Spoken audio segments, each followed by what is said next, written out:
What is up, everybody? Welcome to Truth and Transparency. We're doing double features today. So come on in. This is the live streaming of the Bryan Kohberger death penalty portion, his hearing. Very strictly timed here. Hippler is on it. We're actually going to be talking about whether or not Bryan Kohberger can be in quote-unquote street clothes leading up into the trial. So those of you guys that are going to be watching this live stream or bouncing back and forth between my coverage in Delphi, the prosecution just finished their closing arguments. The court is in recess right now until it switches over, but I'm going to be doing both. So live streaming here. This is going to begin here just at 11 o'clock Eastern Standard, which is 9 a.m. Boise. Remember, Boise isn't in the same time zone as Moscow, so they're an hour in front. So Boise's 9 a.m. is 11 a.m. Eastern Standard Time. So also the defense filed its 18th supplemental request, and Taylor's still pumping out. Where's this discovery at? So come on, everybody. Welcome, welcome, welcome. I believe I figured out how law and crime and court TV, how they're able to stream multiple things at the same time. So I'm going to go ahead and give my best efforts to do that. We'll see if I can do it. If not, I'm writing a letter. If not, I'm writing a letter. I'm not going to lie about this whole everything to do with the death penalty. We're going to hear from Jay a ton. We're going to hear, I think he's going to be oral arguing almost the majority of everything, maybe a little bit of Mathis. So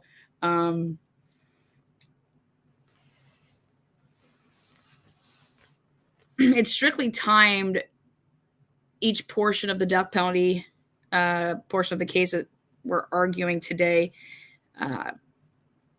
is anywhere between 10 minutes per side. That equals then the 20 minutes. Or there's a couple that are like 30 or 40. So it'd be like, 15 and 20. But when you see that block and it says, 20 minutes to argue this, that's not 20 minutes per side. It's 20 minutes total. So it's like 10 and 10. Remember, they have their written briefs, written motions, their objections. Those are already in. Now they're just oral arguing where they stand and why.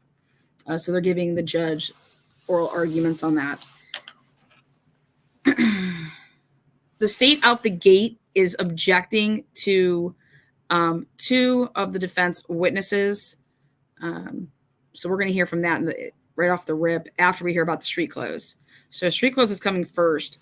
And then we're going to be discussing if Wolf and they're using Homegirl from the last big hearing to change venues. So what is up, everybody?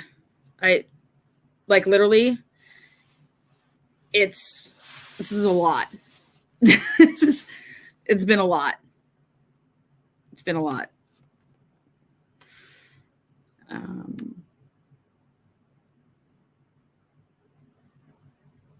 So what's good? How's everybody doing out there? Sorry that I pushed back the body cam. It's been hard to do my late lives when I'm getting up at like 2, 3, 4, 5 o'clock in the morning and trying to sleep. So, but the body cam that I want to show you guys it's going to be a good one. Yuri's math teacher giving out 5 Truth and Transparency memberships. So if you went green, thank Yuri's math teacher right there.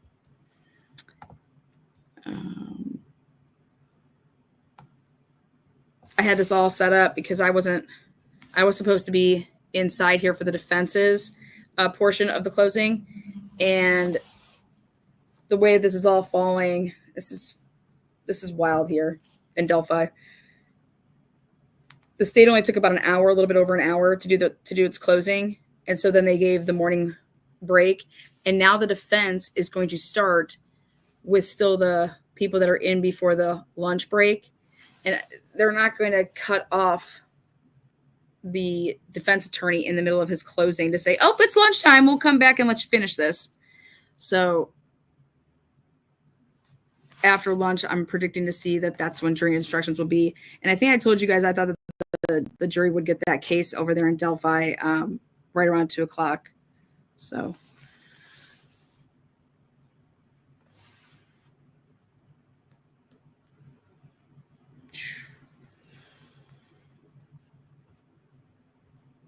Isn't it weird to be talking about the death penalty before like any evidence would come out, if you think about it?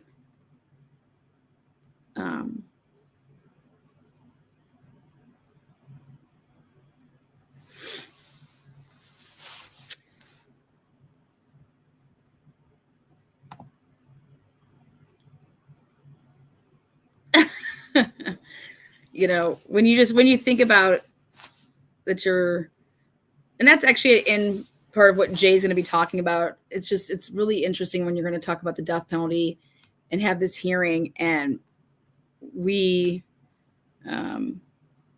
including the judge, I don't know, when the facts of the case aren't argued. So.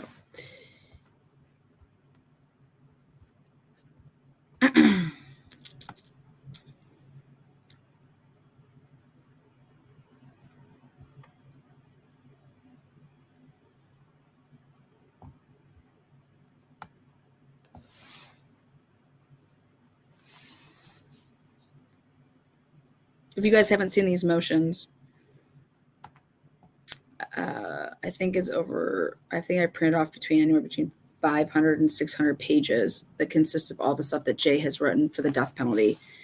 Do you guys know that there was a huge botched, this guy they attempted to kill him they attempted 8 times over like a 52-minute period.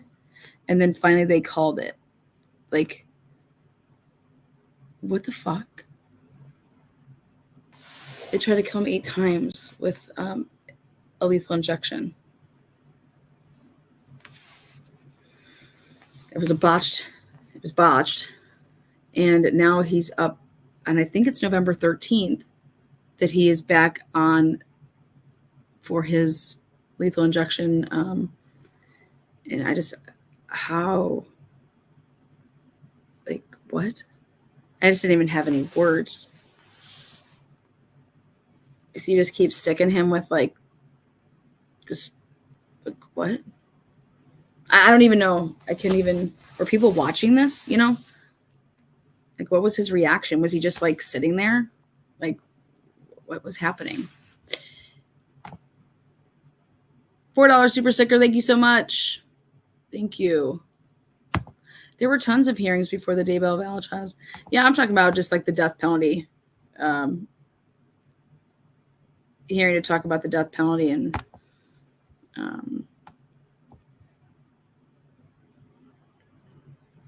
before you would hear anything about the case.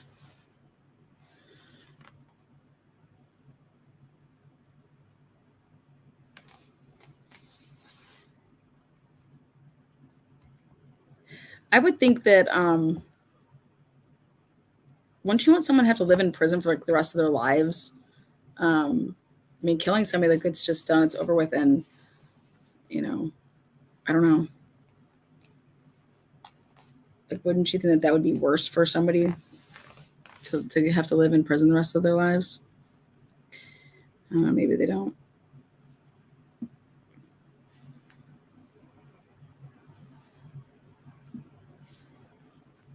It's really interesting when you hear educated people talk back and forth about the death penalty. Key word there is educated people talking about it. Educated, or at least they seem educated.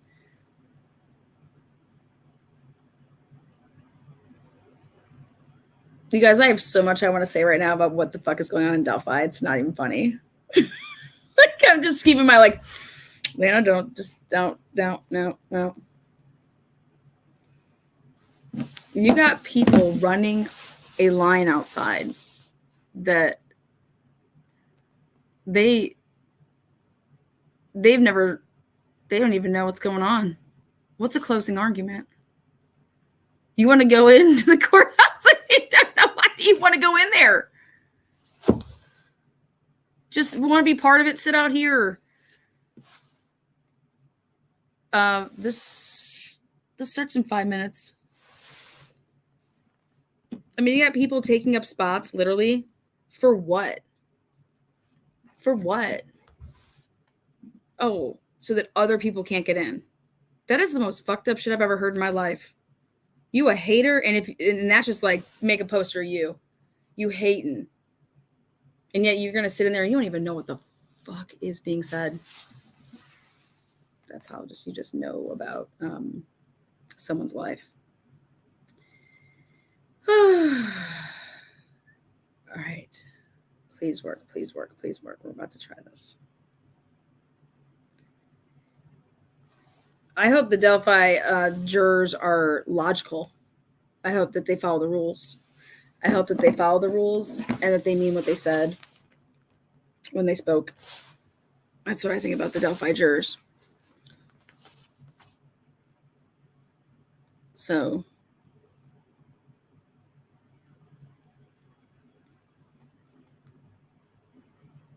I don't think anybody... the prosecution, guarantee you in their closing, was saying that we told you that you had to worry about 3 things, which is 2 murders, bridge guy, and a bullet.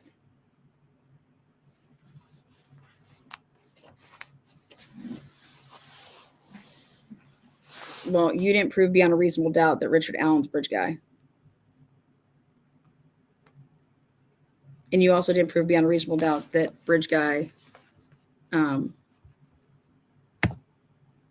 this is why I stuck it, that bridge guy was the killer.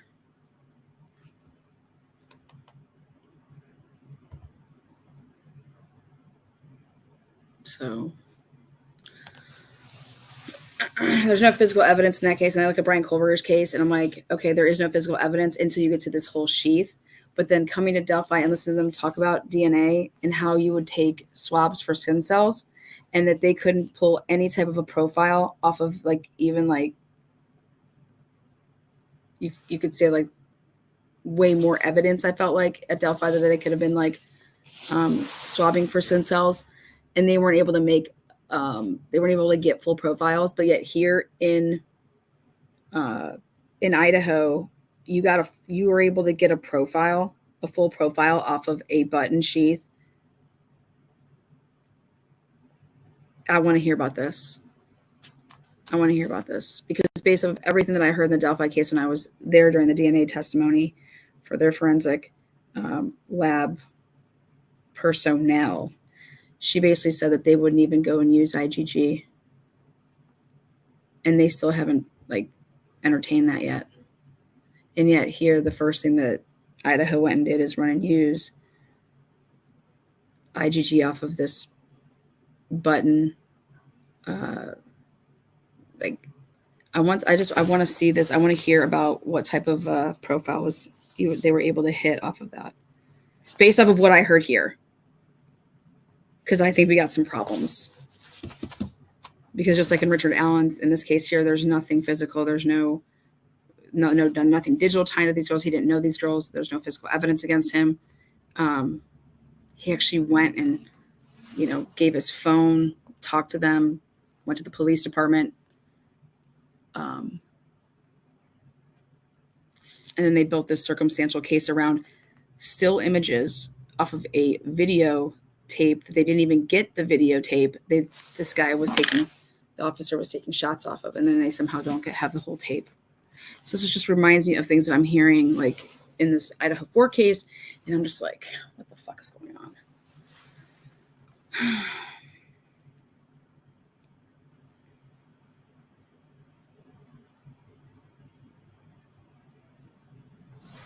Too many similarities.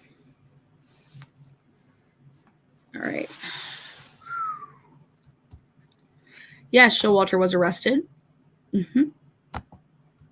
That he was. Working on that body cam. Working on that body cam.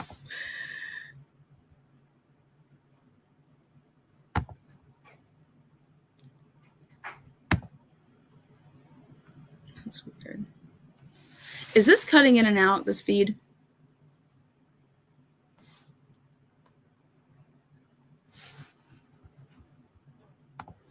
We're just waiting on the district court here.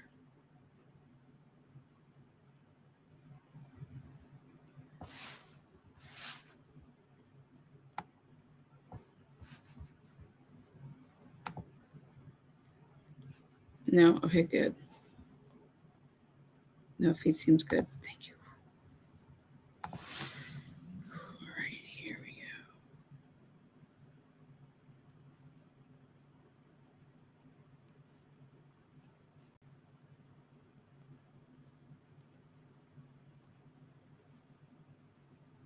There's people that are in that courtroom that are going to listen to the defense give their closing. And I said, listen, I need to be in there so I can read the jurors because I actually know what jurors are who in terms of like their answers for all this stuff. So I think it's imperative that I be in there for the closing of the defense to see if everything's staying the way that I've been monitoring that. And these fucking idiots, what does that mean? That means get the fuck out of line. That's what that fucking means. Somebody went and told somebody, oh man, I would never mess with Lana. I'm scared of her. I'm like, I'm the happiest, go luckiest person out here. I'm always like, hey, what's up? Like, I tell people all the time, oh, great show. I totally disagree with you, and I don't think you know what you're talking about, but I can still give you props on your show and your heart and your effort and all that stuff. But I can totally disagree with you. But I'm still going to show you love and respect you and your efforts, you know? There's just a difference between, like, I don't have to agree with you, but I can still, like, love the shit out of you, and I should still respect you in your profession and what you're doing. But I can just sit there and say, how are you in there every day and you do not know what the hell's going on? Like, if somebody was to interview me on the days that I sat in that courtroom on the Delphi case, I'm spitting you the answers.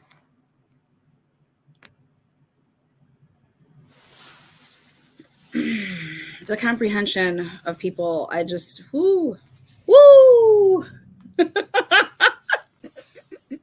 And it just shows.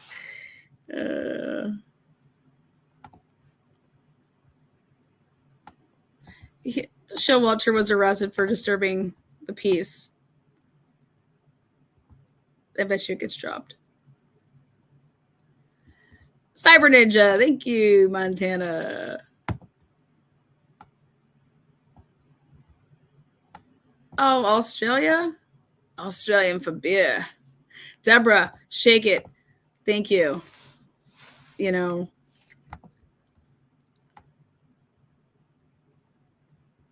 just the pure be out here for a couple hours, and that's why after you see what's going on out here outside for a couple hours, then you're like, I get it. This is why the United States is the way that it is. That right out there. Like,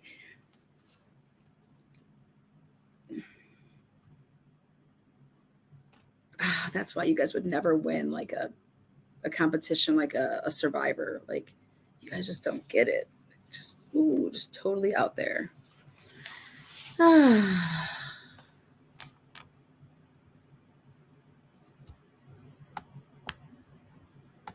Again, so welcome everybody in. I'll try to see if this works, because basically when this starts, I want to make sure everything is good to go, and then I'm going to do a test really quick. No, you guys, my take on the bridge guy, there is no bridge guy. That is an AI generated enhancement like you wouldn't believe. After being here, from one end of the bridge to the other end of the bridge, you cannot see anything. I would not be able to tell you if I was standing on the one end of the bridge, all the way down the other end of the bridge. I could not tell you if I saw even a person. I would probably maybe see movement just because like I could think that would be a deer. But you're not even seeing that though. That's like that would be like me giving you like maybe the benefit of the doubt to say like you might have like saw something moving because it's changing colors of your view of like, so, okay, something's dark. You know what I mean? But Betsy Blair saying she's walking and able to give a description of somebody that would have been on that bridge. No. He wouldn't have been looking anywhere near her. This person allegedly. But the whole video bridge guy, the girls are way over here, and that's this person that they're saying that you cannot even see because it's just like you can't even see. So who's talking to these girls? It ain't that dude. If you say that there's a guy down there, it ain't him that's talking to the girls. It's not him. So who's talking to the girls that you're making this voice up? You know? And nobody gets it down here either. Nope, they don't.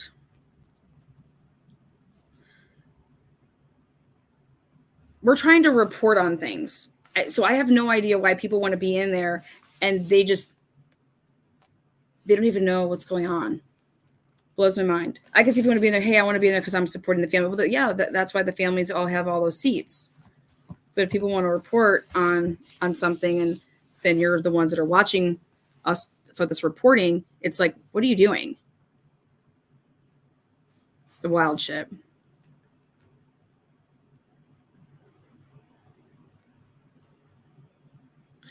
And then the media, I'm sorry, but mainstream media and needing 17 spots in there, and yet they're still the ones that are getting everything fucking wrong. That's crazy to me. Shit, they said that Richard Allen's daughter said that she was molested on the stand, or wild shit. How the fuck do you even report that? Like, y'all are pulling your bad.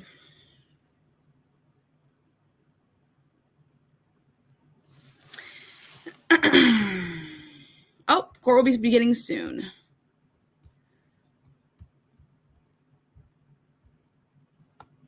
So whoever voice that is, if it's even a voice that they didn't just add to it, whoever voice that is, the video is real. The video happened. That video wasn't manipulated, and it was on the phone that was found in, the woods. That video's there. But whoever was with those girls wasn't that person at the bridge. So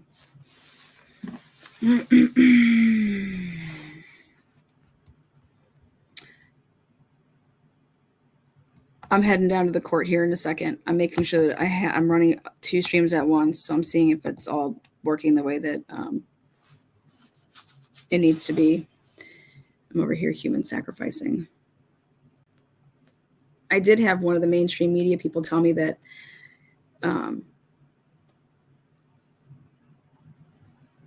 minus my language, I really know what I'm talking about. I said, well, then that's really not, that doesn't mean I don't know what I'm talking about, though, the language part. And I was like, just clip that shit out. Go ahead, use it.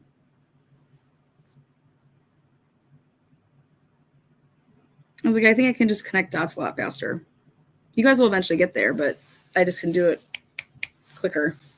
And then in turn, like what I just did with the whole Bree and Betsy Blair stuff, if you can do that quick, then you could use that for your closing. You can use the fact that Bree came in there and what they thought was going to be a rebuttal actually ended up blowing up Betsy Blair and her statements, that's what I would be pushing in the courtroom today, is that Betsy Blair said she saw one group the whole time she was out there and somebody on the bridge, relatively close. And that would be her first loop. And that's when Richard Allen's out there. right? So if Richard Allen's out there at 12 or 12:30, like you said, after he left, Mexico, Indiana, that's when he would be out there, and then he would have been gone. And to find out that they don't have the video and they're using still images that the detective went in and took pictures of off of the video. Where's the actual video? Where's the actual surveillance? That was never introduced. It's just pathetic. This is absolutely pathetic. And I'm sorry, but people cannot be convicted on this type of shit. The only way that this stuff is going to change is, hey, like, would you want to be convicted on this? That's why you have to ask yourself. If you were Richard Allen, would you want to be convicted on what was presented in that courtroom? And the answer should be no. Yep, sure, convict me on that. Like, then you're a liar. You're just a liar. And that's fine. You could be a liar. So same in the Idaho4 case. Like, I'm like, geez. And they were able to get to Brian Kohlberger's car pretty quick.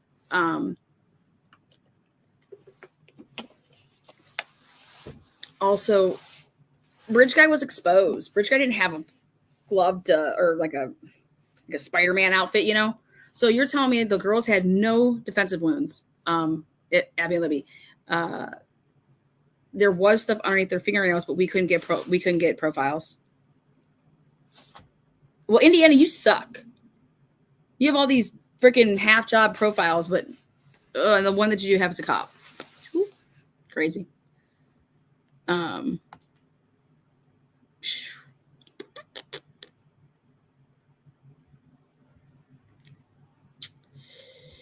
Oh yeah, hit that thumbs up, get it going. We're just waiting over here.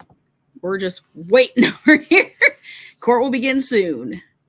Well, they must be having a talk about, can Brian Kohlberger come out? I mean, Judge, we don't want the camera on him yet if you're going to rule that he could be in a suit. So can we maybe do this part off camera? I think that's what's happening right now. That's my guess. So that's what I would be saying. I mean, I'd be telling the courts that I don't want this streamed yet until we have a ruling on can Brian Kohlberger be in a suit or not. Oh, here we go. Brian's in a suit. Is that what I see? Kohlberger's in a suit. Boom. I'm going to be muting myself because I want this all be heard. Let me make it bigger. Brian is in a suit. Where's Jay Lawson? Did he just write him and Mathis is going to do the oral arguing? Where's Jay?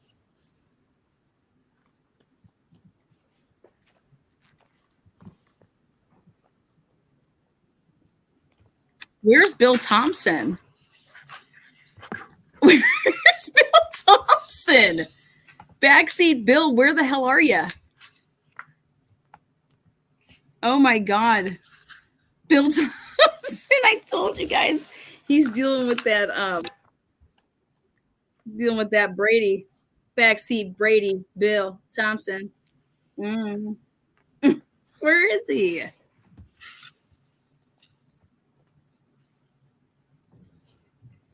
Yep. All rise. Court is now in session. The Honorable Judge Stephen Hippler presiding. We see that.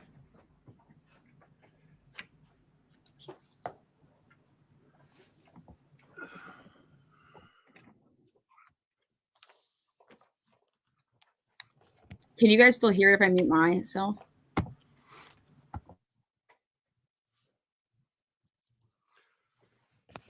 All right, we are back on the record in Ada County case CR 0124316665, State versus Kohlberger.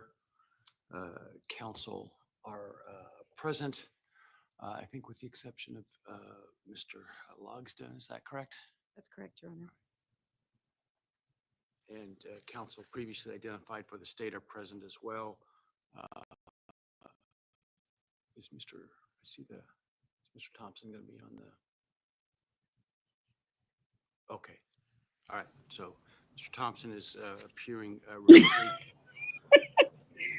This is the time set for a number of hearings this morning. Yesterday afternoon, I issued an order by which the proceedings would be handled, the order in which that they would be handled, as well as designating the amount of time, generally speaking, that the parties or that the court will devote to the issue. The court has received extensive briefing by both parties and has reviewed it all thoroughly. So the first thing I want to address, just because the public was not here this morning, I did hear information from security and from Ada County Transport regarding security measures that would need to be taken had the court allowed Mr. Koberger to appear in civilian clothes.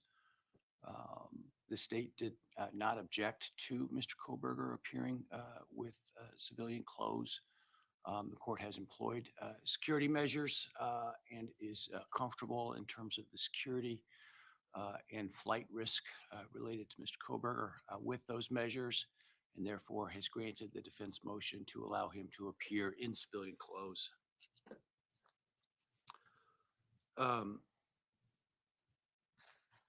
The first matter we have to take up this morning is the objection to the testimony of Dr. Barbara Wolf related to the method of execution. So let's proceed with that. The state can be heard. Your Honor, would you like me to address? Podium, please. Yep. All right, so that first order of the hearing today was Your Honor. handled. Our objection on this witness is really just the ripeness issue. We think that this claim is quite clearly several decades early at this point in time, and that's assuming that there's a conviction and imposition of the death penalty. And so we're just trying to save everyone time and would ask that the court find this issue is not ripe before we have an evidentiary hearing on it. All right. That's the extent of the objection. All right. Thank you, Your Honor. Ms. Taylor? Thank you, Your Honor. Your Honor, Dr. Wolf's proposed testimony is important for the court to hear and to think about the larger issue, and that is Idaho's inability to execute somebody at the given time. And there's a constitutional issue with having somebody sit on death row when there's no meaningful way for them to be executed.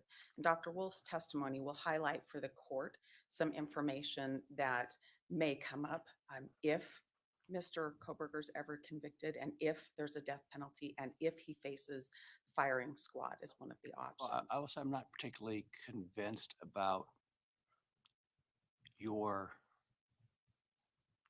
well, I'm going to save that till we get to the merits of it. Let's talk about whether we need to hear from Dr. Wolf first, so I can continue. Your Honor, I think that Dr. Wolf's testimony would provide the court with information about conscious pain and suffering, awareness of that pain and suffering, which matters for the Eighth Amendment, as well as why that information is known by her now. It's more recent information. It's after Idaho's history of having the firing squad and then removing it in light of the Bayes decision, and then in 2023 instituting it again. But this information about consciousness of pain and suffering happens in that window between 2009 and 2023. And I think the court should consider that and have that information. We also need to make a record in the event that there was ever a conviction in this case. Thank you. Any rebuttal? Very briefly, Your Honor. I would just note that the defense did submit an affidavit. The court can review that. It clearly indicates what she would testify to if the court were to allow her to testify. So we don't really need to make a record because it already exists in the form of that affidavit. Thank you. All right, thank you. All right. The court is, having reviewed the materials, believes that given the concerns about the current justiciability of the, or ripeness, if you will, of the issue, I do believe that the declaration is a sufficient proffer of what that general testimony would be that would allow us to discuss the issue. And so for the time being, I'm not going to hear from Ms. Wolf, or Dr. Wolf, I should say, her testimony. The declaration is an appropriate proffer. I will hear the merits of the motion based upon that proffer next. All right. So let's hear that from the defense. Thank you, Your Honor. I would ask the court for leave to supplement that declaration, the information that is more recent between 2010 studies and a book that was published that is relied upon by Dr. Wolf. That's not contained in the declaration. And I would like to make that part of the record too from her. So if the court continues to have her testimony not be allowed, I would ask that I be allowed after the fact to make that part of the record. You can submit that, and I will then hear any objections to that, and I will consider that. Okay. Thank you, Your Honor. Then moving on to our argument, and I will largely not repeat what's in our brief since the court has had a chance to take a look at that. We think that the court ought to strike the death penalty in this case and not allow the case to go forward as a death penalty case because Idaho does not have a current means of executing anybody. When somebody sits on death row and there's no real means of executing them, that is dehumanizing to that person. That's similar. Say there's no means under Idaho law, the method of execution is lethal injection, and if unavailable, then the firing squad. You rely significantly on the idea that lethal injection is not available based upon the quote-unquote botched execution of Mr. Creech. It seems to me that was a particularized incident wherein Mr. Creech, the execution really hadn't even begun yet in the sense that they couldn't locate a vein. I don't see how that issue is universal.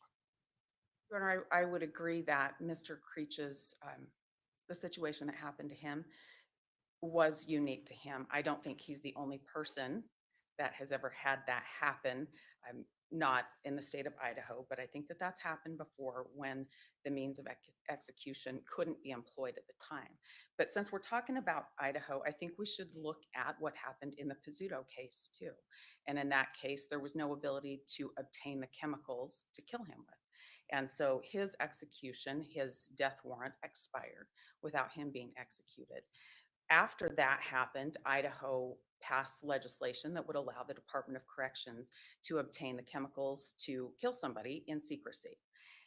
After that happened, there's still a lot of difficulty getting the chemicals because pharmaceutical companies don't like to have their. They have obtained them twice now, since then. They've obtained them twice for Creech, yes.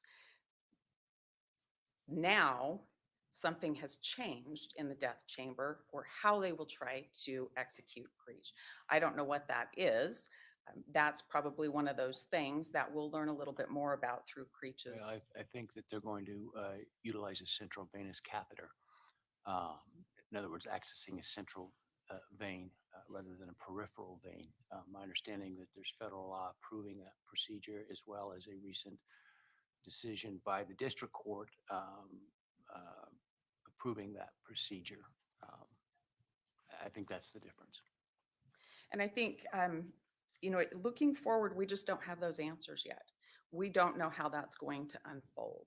I don't believe his execution is moving forward as is scheduled.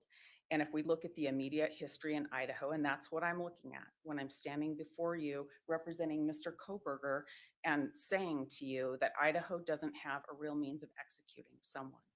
The firing squad ended up on the books because of the difficulty obtaining the drugs to kill somebody. That's why the firing squad came back. The history of the firing squad, which is really well written by Mr. Logston in our briefing, is that it sat on Idaho's books for years. And in 2009, it came off in light of the Bayes decision.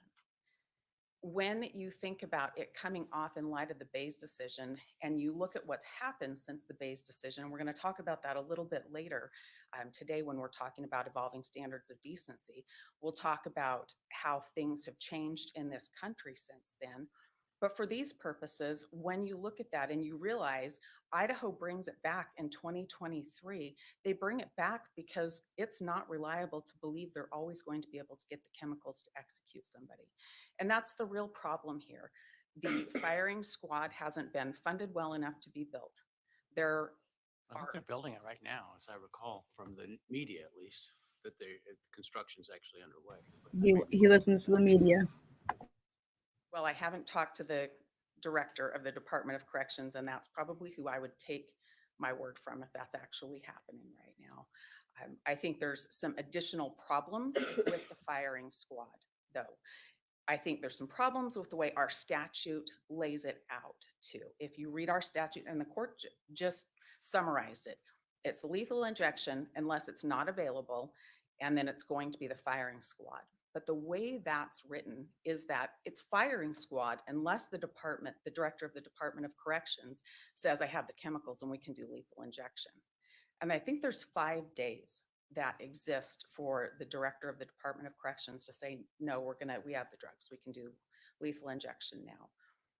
That is problematic. There's not a choice or an election, and other states have an election for the condemned person to choose from, but Idaho's not allowing that. Additionally, the information that I think is really important to the court is to understand things and advances that have happened in understanding conscious pain and suffering. If Dr. Wolf had been allowed to testify, she would tell you that she relies on studies from 2010, a working group from 2010, and a book that was published later than that even, and that's post the Bayes decision. And that talks about understanding what a person is conscious and aware of when they face the firing squad. That's information that's important for the court when considering whether or not to strike the death penalty, because Idaho's means of execution really doesn't exist. Thank you, Your Honor. Can I ask you, even if your motion were right, and even accepting as true that the current means of execution are either unavailable or would violate the Eighth Amendment as cruel and unusual, how do you get around Buckwell? You've not provided a alternate means of execution. Well,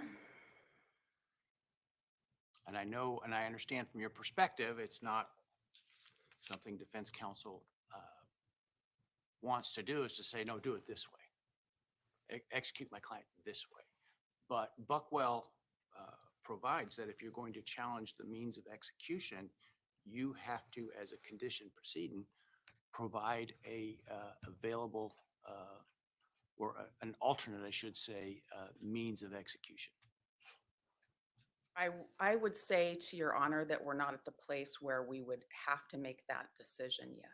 That speak to the justiciability of the issue overall. I don't think it does. And I think that the separation and the difference is that we are in a place where we're preparing this case to go to trial.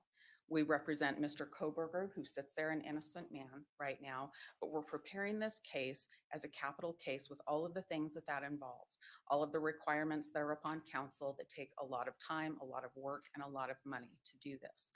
And so I think when we're looking at the constitutionality of the execution, I think that's different than if there was a conviction and if there was a death sentence and if the post-conviction proceeding and the appeals were unsuccessful for Mr. Koberger. Doesn't that speak to your motion in the sense that you're saying take the death penalty off the table, don't let the state put on that evidence because the current methods, in your view, are either unavailable or unconstitutional. But the reality is if he is convicted, we know it's going to be a decade plus before that sentence would be carried out. And who knows what the methods may be then. And, I think that's part of why you're saying you shouldn't have to comply with Buckwell. But it seems to me that that same rationale then applies to why I should even consider this motion. Why wouldn't we wait until that time frame to see what the current methods are? Who knows what technologically is going to be available at that time? I definitely hear what the court's saying. I would come back to saying that we're not in the place where he's challenging the methods that's about to be employed. We are decades away from that, if that were to even happen. But what I'm saying is, I don't believe that our Constitution allows for us to move forward and make him sit on death row for years and years and years, when the way Idaho's doing it right now isn't really working. It's not a realistic option. I think to have him sit on death row and say, Idaho's going to figure out how to kill you at some point in the future in a way that isn't cruel and unusual and in violation of your rights, I just don't think that the constitutional protections allow that to happen. I think that So you're saying the anxiety of not knowing is the constitutional violation? I say that, and I believe that the Troop versus Doles was cited in the brief, and the comparison there is what I'm saying the Constitution doesn't allow. It is anxiety, it is fear, it is the not knowing. I mean, to be fair, the Idaho Supreme Court just ruled that anxiety and fear in the Creech case was not sufficient to preclude his execution just this week. I read that opinion, and I read that, I guess, more particular to the botched execution attempt versus sitting there for decades and not knowing how and if it would happen. No, but it was anxiety that was the underpinning. And I don't mean to disrespect what Mr. Creech felt or went through, but you're talking about realistically from February 29th, if this was leap year, until now, and what you're talking about for Mr. Koberger and what would happen if he were convicted and if he were sentenced to death would be decades. The court just acknowledged that it's decades to sit. I say And no a decade, disrespect to but the anxiety Mr. Creech felt. I think that must have been horrible for him. But to sit for decades and wonder is a lot longer. And so I understand what the Supreme Court said. I did read that too.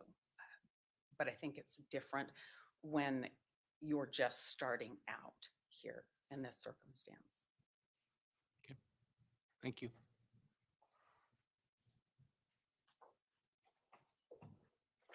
Aye. Your Honor. I'll try and keep this brief. I don't want to repeat much what's in my brief, and I think a lot has already been discussed today, but I want to start by pointing out, one of the things that Ms. Taylor just said was, looking forward, we don't have the answers to that yet. Well, that's the whole point, is this just isn't right. We don't know what's going to be available decades from now, and it probably will be decades, plural. If you look at, Idaho's track record, Mr. Creech, Mr. Pizzuto, they were convicted back in the 80s. Take as true, for the purposes of my question, that the state doesn't have a method.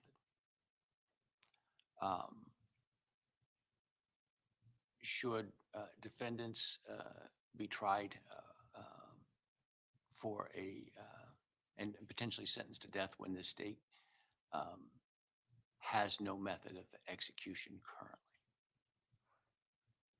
Yes, Your Honor, I don't see a problem with that, because deciding the method of execution is not deciding the sentence. The sentence is death. The method of execution is just how that's brought about. And so even the United States Supreme Court has recognized that someone who was convicted and sentenced to death, in that case, I believe it was hanging, and then after he was sentenced to death, the state passed a law, made it electrocution, and the U.S. Supreme Court said there's no ex post facto problem with that, because you're not changing the penalty. The penalty is death. And so even if you assume that Idaho cannot do lethal injection, and even if you assume that the firing squad is unconstitutional, that's not to say that decades from now, there is not going to be a method by which the state could put him to death. And then, of course, I was accepting the hypothetical as proposed, but we would strongly push back on this idea that Idaho doesn't have a method of execution. There was a scheduled execution to take place on November 13th, just days from now, that was only stopped because the federal district court entered a stay so that it had time to consider some additional claims. But in that case, Director T. Walt put in an affidavit that said, we have the chemicals, we can do this, We've modified the procedure to address the individualized problem that came up with Mr. Creech before, and so we can execute Mr. Creech. So there really is just no evidence whatsoever to suggest that Idaho can't do this, and certainly not that it can't do this decades from now. And again, that gets back to the ripeness issue: is it may be lethal injection, it may not, it may be some other method, but we just don't know enough now, frankly, to spend the time and the effort debating what we don't know in the future. That's the entire reason the ripeness doctrine exists. I also want to speak just briefly on the Bucklew point that the court brought up. You know, what I'm hearing from the defense is they just have this kind of like vague Eighth Amendment assertion of maybe it's kind of the anxiety, but kind of not knowing how you're going to be executed. Well, that's not how the law works. There's an established framework of how you can make an Eighth Amendment method of execution claim. And Bucklew, the court specifically said, I'm quoting here, identifying an available alternative is a requirement of all, and all is emphasized in the decision, all Eighth Amendment methods of execution claims. You can't get around that by just saying, well, but I'm making a slightly different kind of claim. It's not a method of execution claim, it's a means of execution claim. That just doesn't work. That's not how the law operates. And so they haven't even suggested, even today, an argument what a proper alternative would be, which also gets back to the ripeness issue, which is we don't know decades from now what an alternative might be. Maybe they'll have a better argument decades from now on the method of execution, because maybe there will be a better method. And that gets to the final point I want to bring up, which is the remedy here. They're asking that the death penalty be struck because these methods are unconstitutional, but that's not how it works. If you show that one method is unconstitutional, part of the reason you have to present a viable, readily implemented alternative is so that the state can then use that method for the execution. You don't get to, at the beginning, short circuit the whole thing and say death is off the table because the current method is unconstitutional. As I said before, the method could change. And so if they came in and they had evidence and they could show that there was another method that's not lethal injection, that's not firing squad, that severely or significantly reduces the pain, and it's readily implemented, the answer isn't to strike it, the death penalty completely. It's to say, okay, you can move forward with the trial. We can see if he's sentenced to death, but you can't use those two methods to do it. If the state wants to pass a law and do this other method that he's proposed, then you can do it that way. So for all those reasons, Your Honor, unless there's any further questions, we'd ask that the court deny the motion. Thank you. Any rebuttal? Just briefly, Your Honor. The distinction is not us being on death row with a death warrant that we're talking about. That's a different kind of conversation. We're well before looking at the overall picture and saying the Constitution protects somebody from sitting in prison when there's not a real means to execute. Do you I have any understand. case that says that? I'm making an analogy with the troop versus duels and the denaturalization with the dehumanization that happens if somebody sits on death row when there's not a realistic way to execute. I understand that lethal injection has not been overruled. I understand that. But when we're talking about the recent history of what's happened in Idaho, there are problems, and there are real problems. We talked about Pizzuto, we talked about Creech, we talked about two pieces of legislation to try to make this work, and it just doesn't work. So we're in a position where I'm not with a client that has a death warrant, and we're talking about whatever they'll probably talk about with Creech, with how they're going to do injection.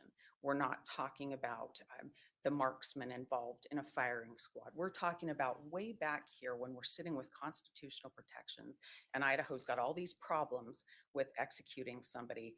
And how is that right, fair, any protection under the Constitution for somebody to have to sit there and just wait for Idaho to figure it out? That's the difference in our argument. That's it. Thank you. Thank you.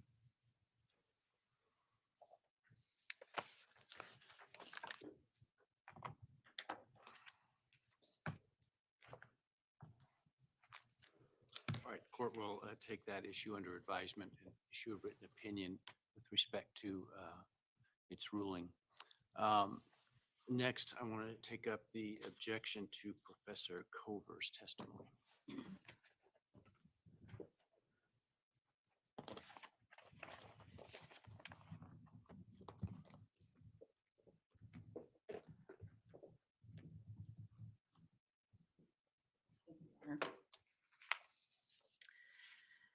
Your Honor, as the state pointed out in its written objection, Professor Cover's testimony is Is it largely, cover or cover? I believe, I'll defer to defense counsel. Is it? It's cover. Cover, thank you. Thank you, counsel. Professor Cover's testimony in this case would largely center around a legal analysis that she conducted over several other murder cases throughout Idaho. Now, the first reason that this isn't appropriate is because legal conclusions are just not the appropriate subject of expert testimony. The state cited to Ybarra in its objection, and in Ybarra, the Idaho Supreme Court held that legal conclusions by an expert were not proper for consideration before the court. Now, that expert was allowed to testify as to factual conclusions, but the court struck legal conclusions from that expert's declaration. Additionally, as the state also pointed out in its written objection, the Idaho Supreme Court straight up rejected a similar attempt to do an analysis over first-degree murder cases in an attempt to argue that Idaho's statutory scheme doesn't accomplish narrowing.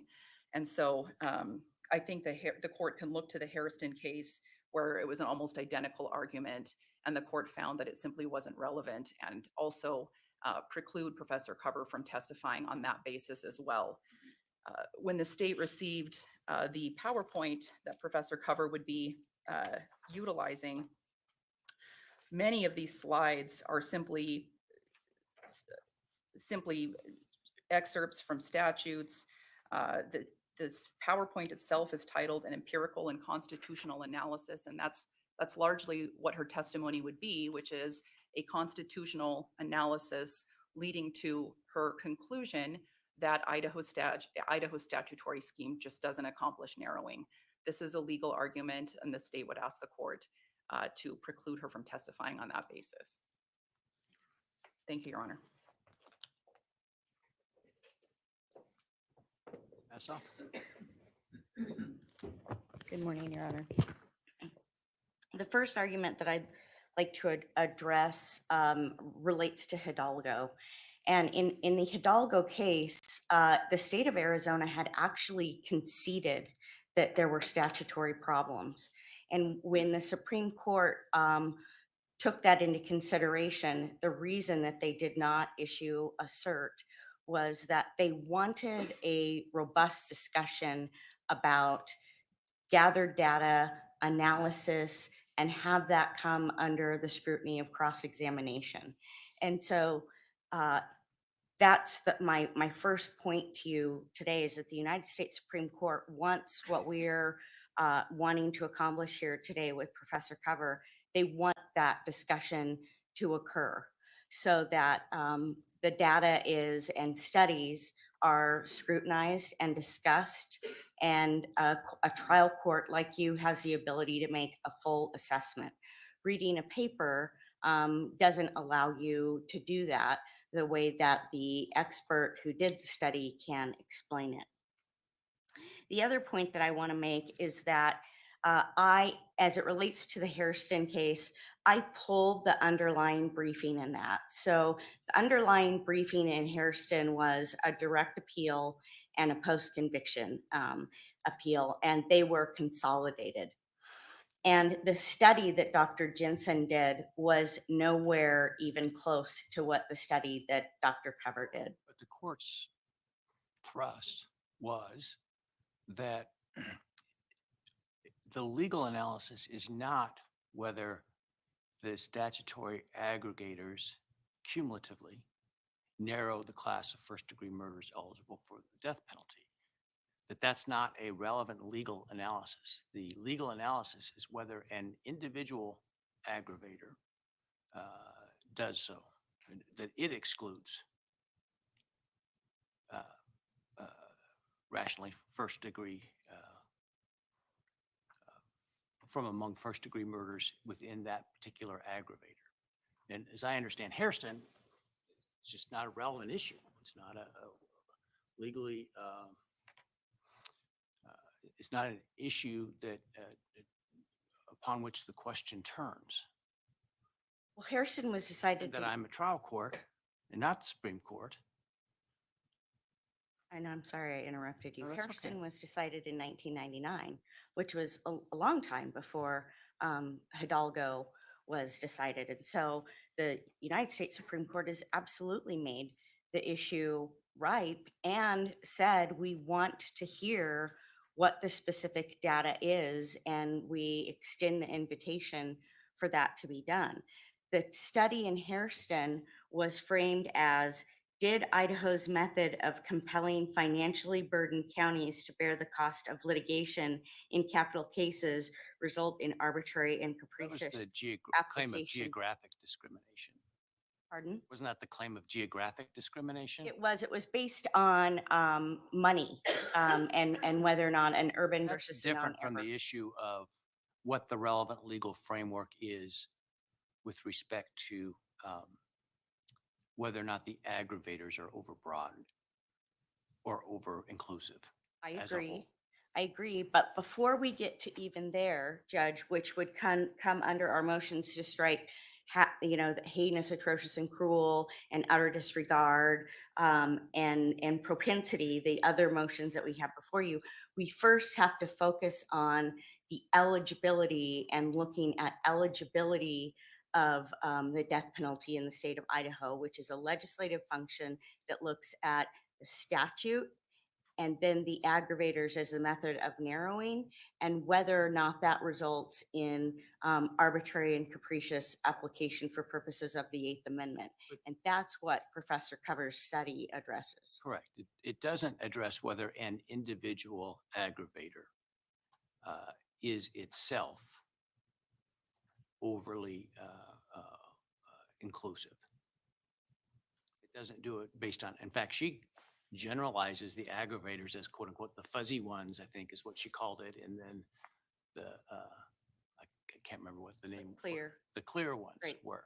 Right. But it is her study is a good foundation when you're get into the next level of looking at those aggravators and the definition of fuzzy and what that really means in terms of the analysis to strike those individually. So we have to begin with looking at whether or not we should even be getting there in the selection process. Right. But I guess my concern is that the Supreme Court, the outer Supreme Court, has said that that's not the issue. When we look at whether the aggravators are unconstitutional as being not sufficiently narrowing of the class of persons or crimes available for the death penalty, the Supreme Court specifically rejected a approach that is based on the cumulative effect of the aggravators together. It said you have to look at each individual aggravator and ask with that respect to that aggravator, does it exclude sufficiently? Am I wrong about that? I don't disagree with what your statement is. I'm saying that we've got to start before that with the analysis of who is eligible Right, but that's to the be point. charged with the death penalty. That's But it begins, Judge, with the definition of first degree murder. You start with the definition, which is very broad, of first degree murder, which is why the aggravators are required. right? And then you look at what happens within those aggravators. And we are arguing about the individual nature of those aggravators in other motions. So, these are different arguments. But you, in those other motions, didn't rely upon Dr. Cover's article. No, that's true, but it still comes to the issue. You still have to look at the issue of eligibility before you get there. But the aggravator is the eligibility. It's part of the analysis. I of mean, the everyone agrees the eligibility. statute itself as to first degree murders that are eligible is without more unconstitutionally vague. That's why the court has U.S. Supreme Court then later approved statutory aggravators, including with judicial gloss, right? And so then the question, the court has said, the Supreme Court of Idaho has said, and the Supreme Court of Arizona has said is, and other courts, not whether, when you look at all the aggravators together, cumulatively, do those sufficiently narrow? The question is, when you look at an individual aggravator, does it exclude first-degree murders from it? Does it narrow first-degree murders? And you look at those each individually and not cumulatively. My understanding is that Professor Cover's analysis is that taken as a whole, these don't accomplish that. Is that accurate? I would yield to her to testify to that, Judge. Well, I've read our law review article, and that's what she That's the says. purpose of having her testify. I think that it comes in segments, and you have to begin with the definition, then you have to get to the aggravators, and then you have to look at what is the quantity of cases in Idaho that fall within both of those, pair it against what the result is for it being arbitrary and capricious. And when you're talking about our court, the Hidalgo case is from the United States Supreme Court, post-states what our court said in Hairston.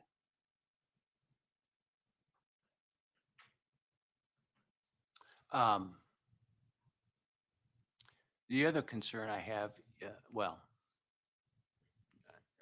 I'll save that. I'm just now thinking about whether I need Dr. Cover. Why can't I rely on her law review article as a proffer of what her testimony would be?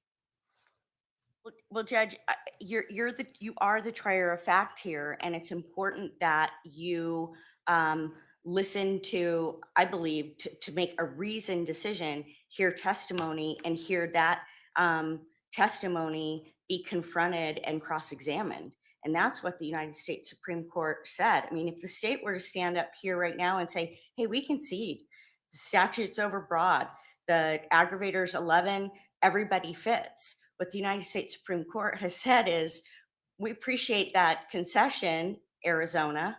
It may genuinely exist, but we are a justice system where we want to hear that data talked about. We want to hear those issues confronted. We want to hear that debated. And so as a trial judge in this case, this is the appropriate time for you to hear that so that you can make a reasoned decision, not just based on her paper, but based on her explanation. One of the arguments that the state has made is that, we don't know what she's gathered, what her methods are. Well, she'll be able to testify to that, to explain that to the court, what her approach was. And it was different than what happened in Hairston years ago.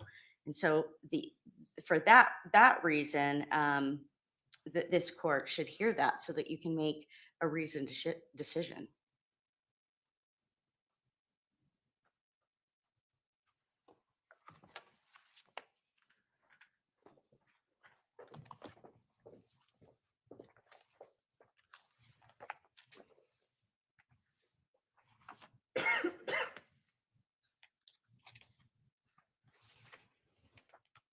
Your Honor, I'd like to address the foundation issue, because even if this court were to use the denial of cert in the Hidalgo case as a basis to delve into this issue at this time, Professor Cover's data does not provide adequate foundation to be reliable enough for the court to do that. And what I mean by that is that if you look at the Excel spreadsheet that was provided as an exhibit, I would direct the court's attention to just 4 examples. Line 22, the Nuxall case, death notice was not filed in that case. And Professor Cover did a review of the documents that were available to her and labeled that case as clear hack.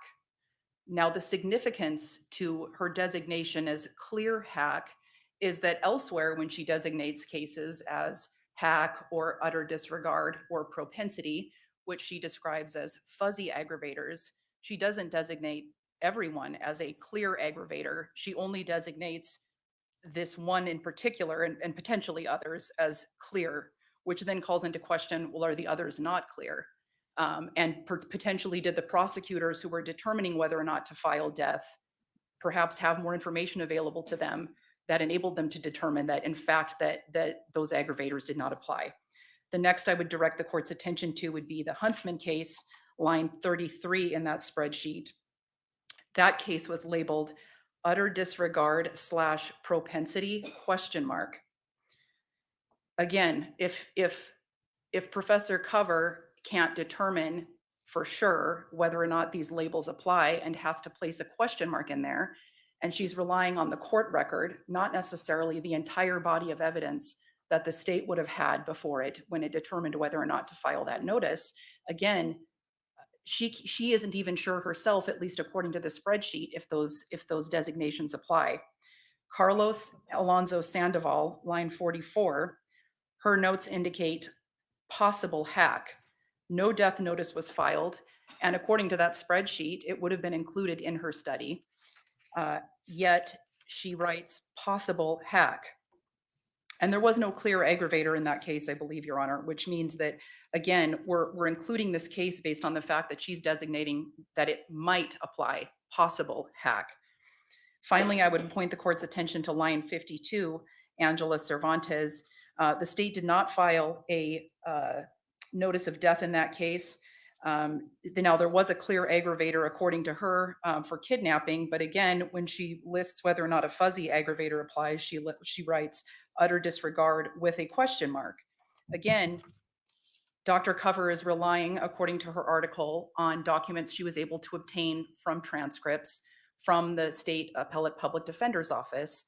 She did not indicate in her article that she had, I don't think she even argues that she had the same body of evidence that the prosecutor would have had in each of those cases, making those determinations. So what's essentially happening, and this kind of brings us full circle to the legal analysis issue with all of this, is that she's reviewing court records, making a legal determination that's different than the prosecutor who made that determination whether or not to file a notice of death, intent to seek the death penalty.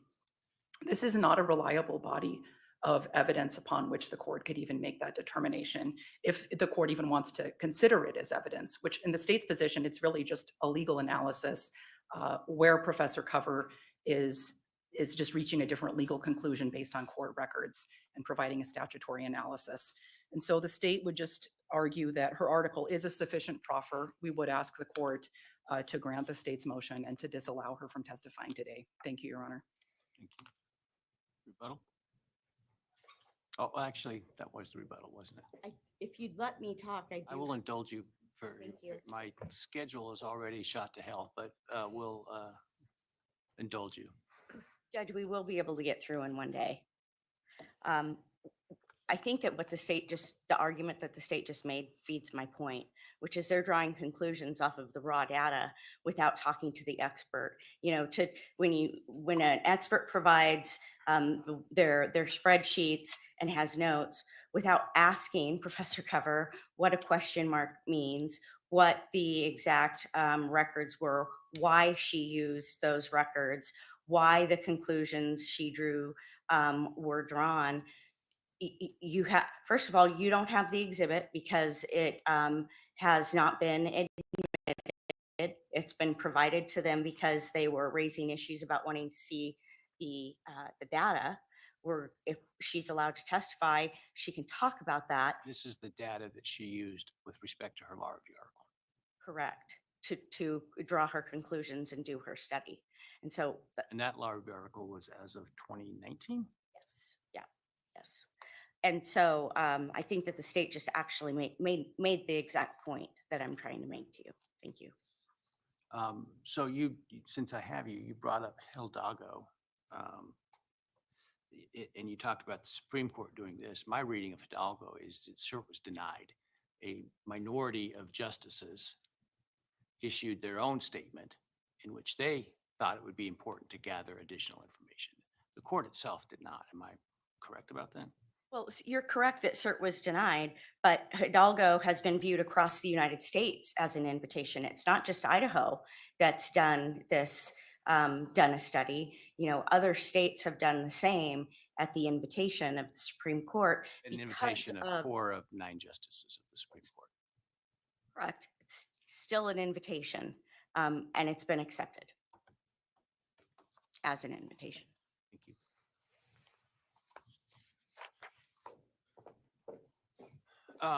So I don't find that the proffered testimony of Dr. Cover will be relevant or helpful to the court to decide this issue. I think that I can rely upon her law review article and the data that I understand that has been provided today as a proffer of what that testimony would be. Of course, the constitutionality of Idaho's capital sentencing scheme is a question of law. Whether to allow expert testimony is committed to this court's discretion, specifically the well-known 4-part My Fun Life standard.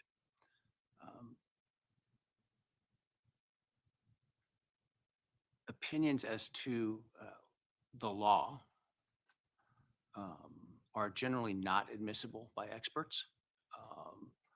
The court is the determiner of questions of law and not what somebody else's opinion of what the law is. Opinions of what the law is are received by the court through counsel, not through expert witnesses. And so generally I would not have permitted expert conclusions about the law. And therefore her opinions are neither relevant nor helpful and therefore not admissible. Importantly, of course, as we've talked about, Idaho has opted to satisfy the constitutional narrowing requirements from the U.S. Supreme Court through the adoption of statutory aggravators rather than through narrow definitions of capital offenses. The relevant, as I understand from reading her article, Professor Cover's analysis is offered to support the argument that collectively Idaho's statutory aggravators do not sufficiently narrow those first-degree murders, which would qualify for the death penalty. But that is not the question that the court must answer. The relevant question is whether a particular individual aggravator provides a principled basis for distinguishing between those who deserve the death penalty and those who do not. The Hairston case, I believe, makes that clear.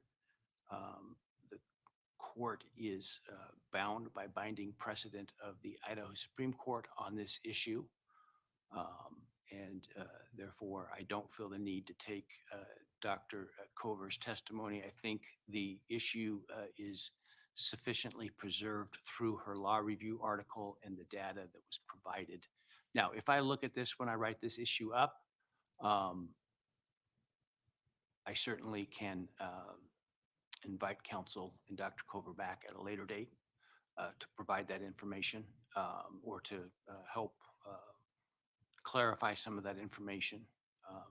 So from that perspective, I don't think Dr. Cover's testimony is needed this morning. Now, I'm not going to preclude the argument on the merits using Dr. Cover's analysis, because certainly counsel has the right to make a record of their argument on that as well. And so I will hear argument on the merits of the motion to strike the aggravators writ whole.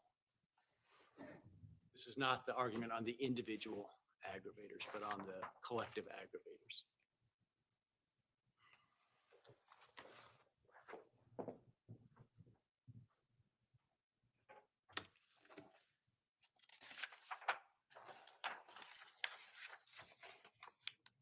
This is issue number 5 now.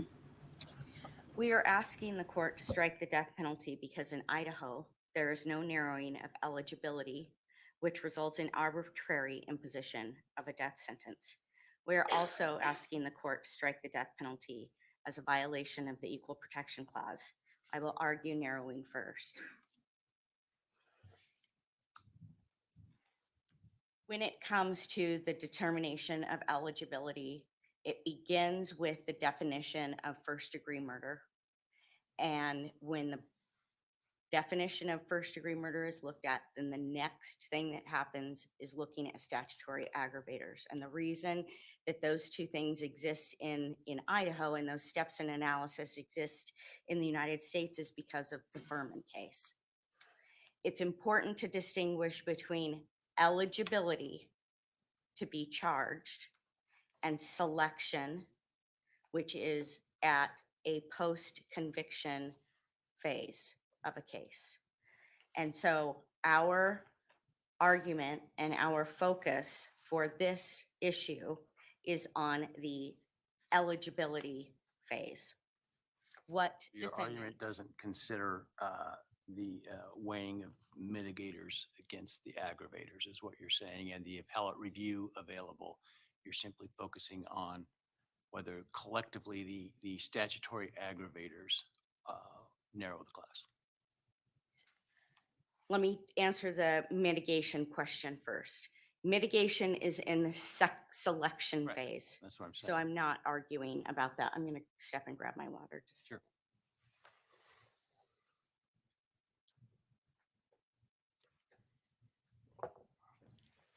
I want to be clear about the argument and eligibility that I'm talking about the definition of first-degree murder and the aggravator statute, because our definition is so broad that there is no narrowing there. And so that is an important first step that the prosecutor in their discretion, they're looking at, and there's essentially no guidance with the first degree definition. And so you do get to the narrowing factors, which is the duty of the legislature that cannot be abrogated to any other branch to fix when there is no proper narrowing. Professor Cover concluded that when you analyze those things with the 195 cases that she reviewed and collected data on against the number of death verdicts, which is so low, that you end up with a statistic that is worse than the statistic that the Supreme Court struck down in Furman. Well, And so the Furman's an interesting decision, right? Because while I recognize two of the justices talked about those specific statistics, I don't know that those specific statistics are in fact a binding opinion of the court. There's much more in Furman apart from the statistics that two justices relied on. And I don't disagree with that, but it's certainly guidance for the court. You know, when you're not hearing testimony from the expert to explain everything that was taken into consideration in the conclusions that she drew, then what I'm going to do is take it at the high level that Furman is the guidance of those statistics. Her statistics show that Idaho's were vastly worse. And so it's certainly something that the court needs to take into consideration in terms of whether or not there is the ability to narrow in the state of Idaho. The conclusion from the expert who did the study here is that there is no narrowing. Right. And my question was more a legal one, which is the analysis by Dr. Cover in her extensive law review article takes as its starting point that you have to have a statistic below that identified by the two justices in Furman. Your Honor, I guess I disagree that's where she draws a hard line there. I think that it's guidance. Okay. And there were other states that she looked at that she could certainly, if she testified, explain what was going on in all of the things that were going on in her analysis. But I don't know that my interpretation is that there's this hard and fast line, but certainly we have a line that the United States Supreme Court looked at, and Idaho's is worse.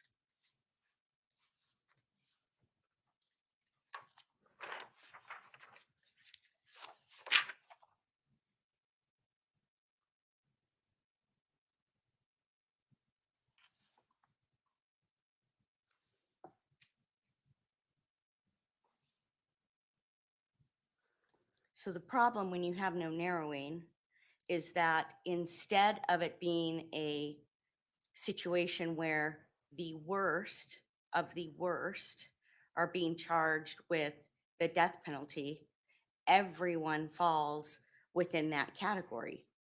And that cannot be remedied by anyone else other than the legislature, because that is their duty. And if there's no narrowing, then and it's arbitrary, then that's a basis for this court to strike the death penalty. There were, when Dr. Cover did her study, she looked at other states that did a better job of narrowing in statutory aggravating factors. And I want to give the court an example of what that looks like. In the state of Oregon, which actually is on pause with its death penalty right now, a narrowed statute there is the murder of two or more people or terrorism while in custody and after a previous homicide conviction, premeditation and against a child under 14 years of age, or premeditation and against a police officer or another officer. So that's an example of how a legislature can certainly make an attempt at getting factors much more narrowed and tailored. Now, Oregon's hasn't been, as I understand it, has not been taken up on appeal, so it hasn't been analyzed at this level, and the death penalty is on pause there. But it is an example of a statute that can be narrowed. The other thing that I wanted to point out is that the state of California versus Tulipa, and I hope I'm saying that name right, has a statute for aggravators that in and of itself carries a whole bunch of mitigating factors for the state to actually take into consideration. So the state doesn't wait until it's very clear that the state is looking at what only happens in Idaho at the selection phase and not the eligibility phase. The other point that I want to make about our motion on this is the issue of geography. And I want to point out that we are arguing geography in the context of equal protection, which is a unique argument that has been made in Idaho and has not been addressed on appeal when it was being raised in Harrison over financial resources, and the point was geography. It was in the context of arbitrary and capricious, and not in the context of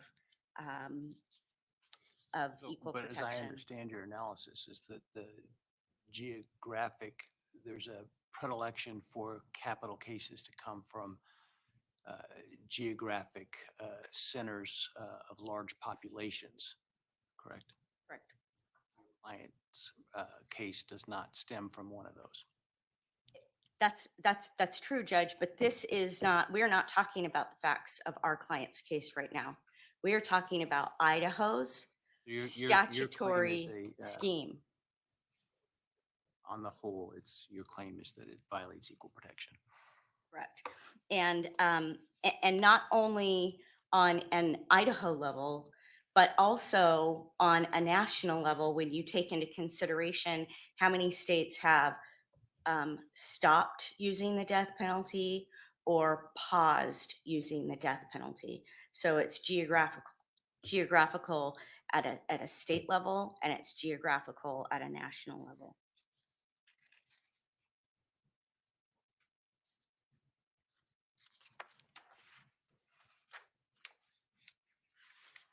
Interesting. I think the last 3 or 4 death penalty cases have come from outside those geographic centers in Idaho.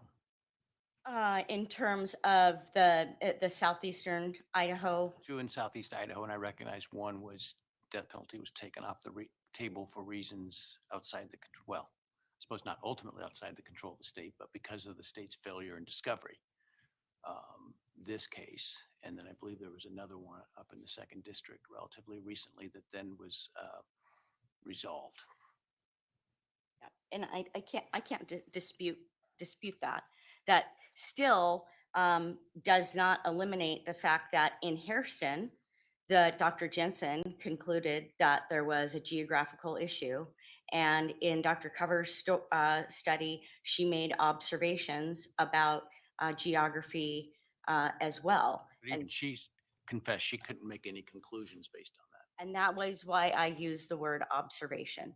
And had she testified, she would have explained her observations regarding that. But it is instructive to see that a study that was conducted in 1995 in Hairston has the same results in 2019, even if it's just an observation about geography. One of the things that the Supreme Court mentioned in its decision in Hairston is that they really wanted more information about the data that had been gathered and the reasons that there was a determination by Dr. Jensen regarding that and more analysis. But nonetheless, that was Dr. Jensen's conclusion, and they are Professor Cover's observations.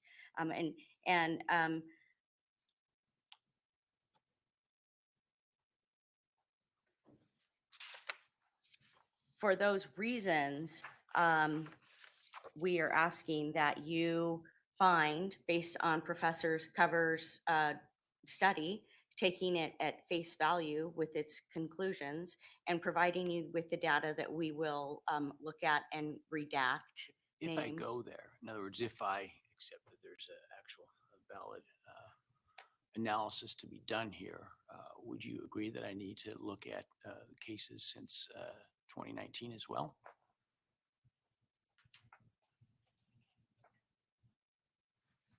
I think,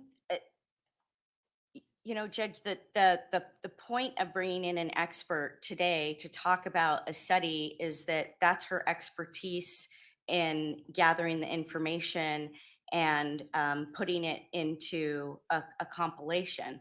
For you to engage in that on an individual basis. Well, I can't take her opinion because it's a legal conclusion.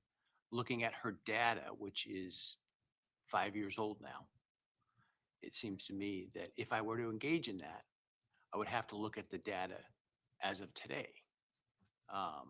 and not as of 2019. Yeah, I guess I'm not willing to concede that. And if it was something that, needed to be undertaken, I'd like to have the opportunity to have Professor Cover testify about She's her got no time opinion frame. about that. Pardon? She's got no opinion ultimately about that. She has some data that she collected that she thought was interesting and might require some additional study. I guess the point is that if I were to engage in that, it seems to me relevant, at least as to the state claim for, claim that the state equal protection, not the state equal protection clause, but the equal protection as applied within Idaho geographically, would need to look at that as of the time frame now. Well, it could certainly be instructive, Judge, but, if you're taking the data from Hairston, which was 1978 to 1995, and Professor Covers from 2002 to 2019, the data, if it was analyzed, I'm quite certain would support both of their premises. I haven't analyzed it. We could have that study done, but I think that there's enough guidance with all of those years of data to be able to draw the conclusion that it's arbitrary and capricious today, because the statutory language is still, the definition is still the definition. The statutory aggravators are still the statutory aggravators. I have a case that indicates that an equal protection analysis can be applied on its face as opposed to as applied, because my understanding is an equal protection clause has to be analyzed as applied. Yeah, I'm not able to, I can't right in this moment give you that case. I'd be happy to look into that and submit it as a supplemental authority. You would agree if it is as applied, that would put your client's claim, at least as it relates to within the state of Idaho, as not being problematic, given that he's from one of the smallest districts in the state. Well, then I want to go back and talk to you, Judge, about the premise in Hairston, which was pre the Capital Defense Fund, which also has created, in time, another dynamic of whether or not someone's charged with the death penalty and those costs at the time that he was charged. I mean, now it's different.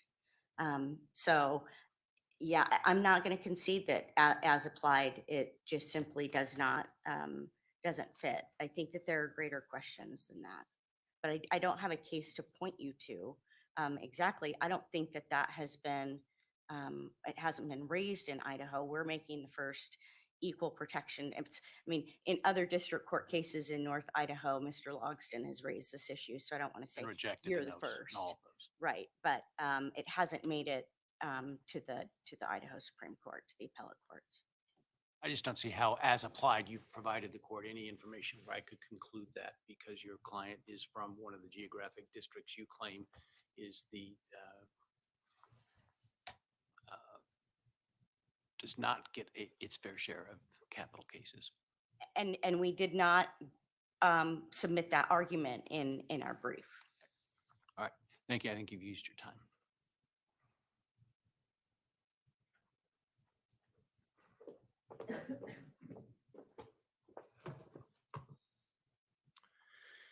Thank you, Judge. I'll try and keep this brief. I think there are two problems, independent problems, with the theory that the defense is articulating here, and they both come from Idaho Supreme Court decisions.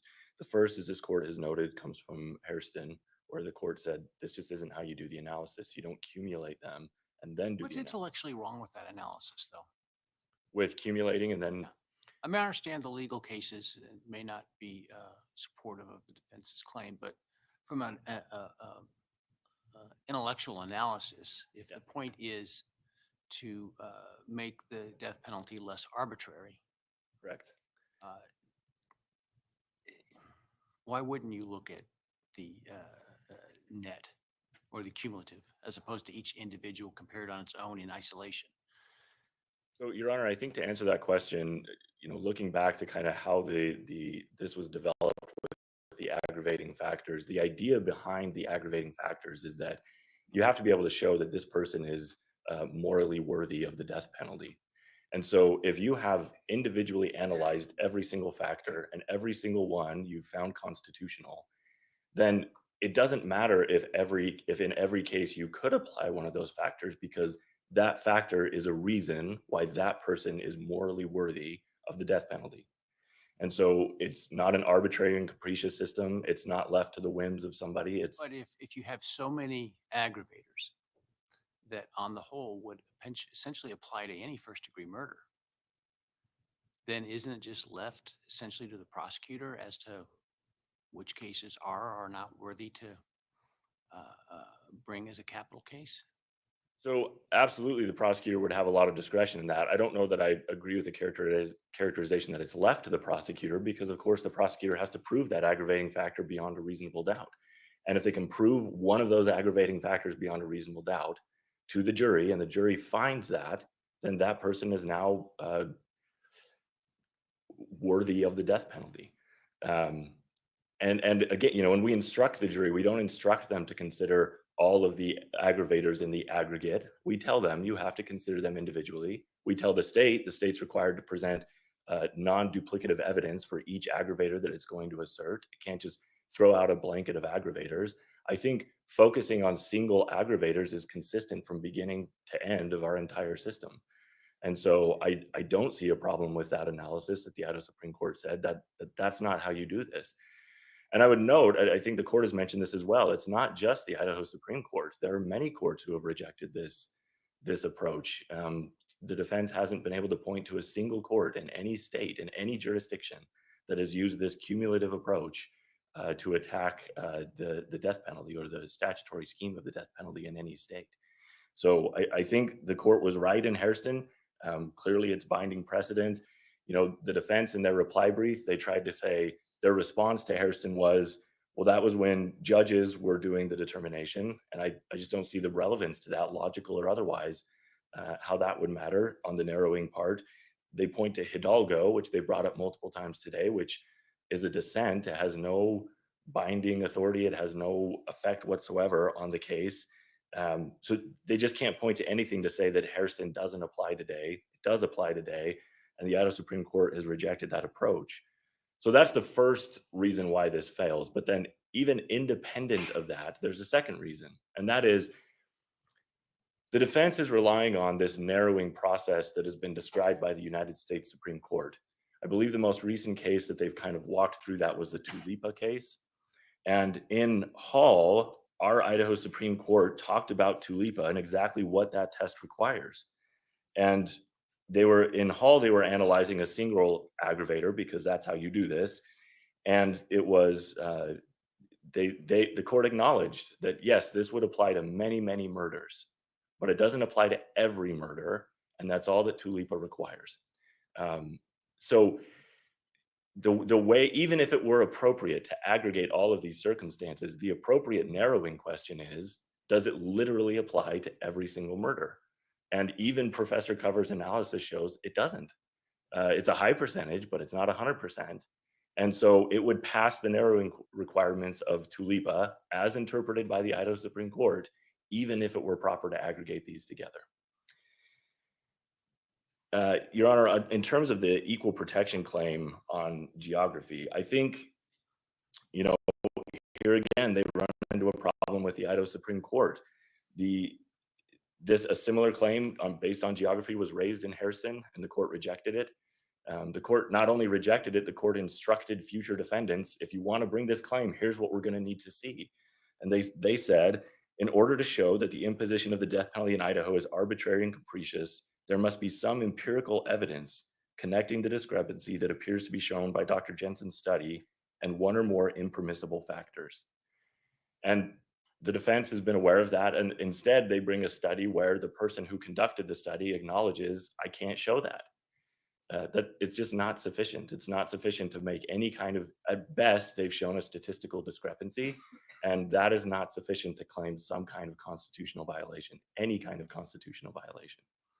I want to end just by talking a little bit about the court's question on, would you have to look at the data up to today? I think the question or the answer to that has to be yes, absolutely. There's no reason why the date Professor Cover conducted her study has any legal relevance or significance. It would be up through today.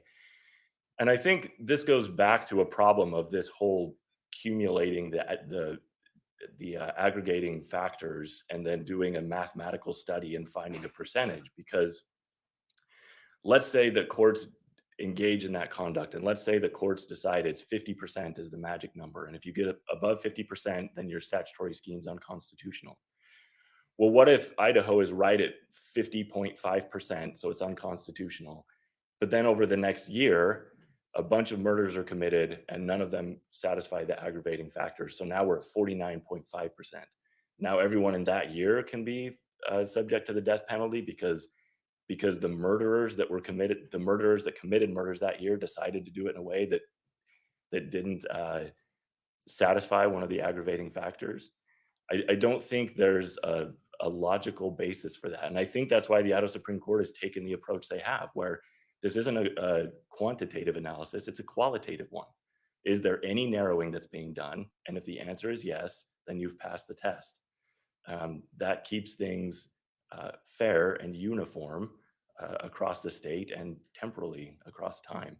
And so I think that's another reason why it wouldn't make sense to aggregate these. Unless there are any questions, we'd ask the court to. You want to address the geography issue? Yes, Your Honor, I addressed it briefly. I'm happy to talk about it more from the Hairston decision. It's not necessarily a requirement you do, so I just wanted to know, you were fairly summary about it. And it seemed to me the defense had raised some issues that perhaps were a little more expansive than what they had argued in their brief. And so I would certainly agree with that, Your Honor. So A couple of things on that. First, the idea that it somehow violates equal protection for Idaho to apply the death penalty when other states do not on a national basis. I'm not aware of any case law that would support that. And in fact, it's directly contrary to the case law that we're going to talk about later on evolving standards of decency, where the US Supreme Court has specifically acknowledged that, yes, there are some states that apply it and some states that do not. The conclusion from that isn't that just because there are some states that do not apply it, it's unconstitutional everywhere. So I don't think that that's an appropriate question.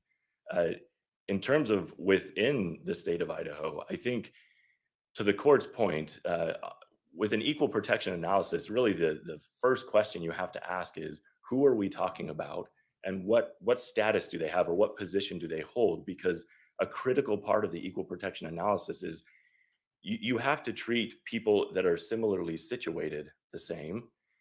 You don't have to treat people who are not similarly situated the same. So that initial determination of are they similarly situated requires a subject, a person. And so to the court's point, I think in the vast majority of cases, at least that I'm aware of, equal protection is raised as an as-applied challenge, as applied to the person bringing the challenge. And so in this case, where they're trying to argue that it's only the larger counties that seek these things, as the court pointed out, that's not true in recent Idaho history. And they, again, have not pointed to any study, Professor Covers or anywhere else, that shows that the reason why there are more death penalty cases brought in the larger counties is because of some unconstitutional reason, rather than, could it be explained by something else, like the fact that they are more appropriate in those areas. And frankly, the common sense understanding would be that you're probably going to see more death penalty cases in more populated areas, because just as a matter of statistics, there's probably going to be more first degree murders committed there, and therefore probably more that are eligible for the death penalty. So certainly they would have to rebut that with some kind of evidence that shows, as the Idaho Supreme Court told them they had to in Hairston, that makes a direct connection between empirical evidence and some impermissible factor. And that's just missing here. Unless the court has any other questions. Thank you, Your Honor. Rebuttal?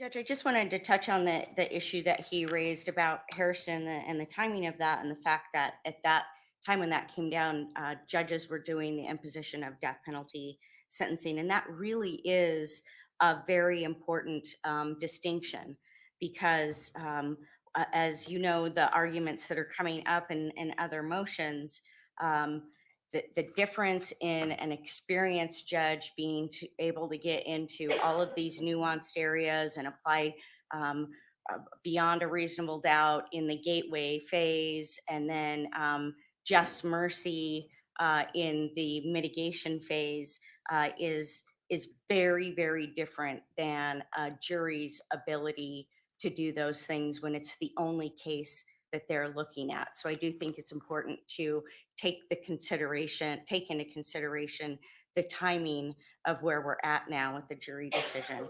The other thing is, I just wanted to point out some of that mitigating language that I'd referenced in Tulepa that's in the statute that we don't have. Whether or not the offense was committed while the defendant was under the influence of extreme mental or emotional disturbance. Clearly not something that's in Idaho's aggravating statute to consider. Whether or not the victim was a participant in the defendant's homicidal conduct or consented to the homicidal act. Whether or not the offense was committed under circumstances which the defendant reasonably believed to a moral justification or extenuation for his conduct. A statute that, frankly, those types of terms in our statute would be very welcomed. And I wanted to also point out that the study dates amount to between 75 and 95, those years in Hairston, in 2002 and 2019 for Professor Covers. That's 37 years worth of data with the same definitions. So, instruction in a few more years of data, you've got 37 years to rely on, that there's no narrowing. Thank you. you know what year the Capital Defense Fund was established? It was after 95. And I think that Harrison may have been the impotence for that. If Mr. Logston was here, he'll be here later. I think he knows the exact year of that. But I don't. I just know it was Has that after mitigated the 95. issue in your mind? Pardon? Has that mitigated the issue in your mind? No, I think that it has not. It has not. And I frankly think that the new system with the state public defense is going to make it worse. I think that there will be no reason for the state not to charge death in every first degree case, because our statute doesn't prevent them from. Everybody fits. Everybody fits. Thank you. I will take the issue under advisement and issue a written opinion. It's 10:30. I'm going to take a 10-minute break. And we will adjourn after that.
All right, I think we are on now the motion to strike the individual statutory aggravators.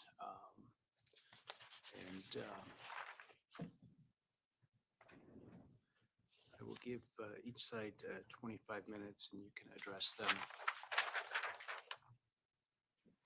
in whatever proportion you like within that.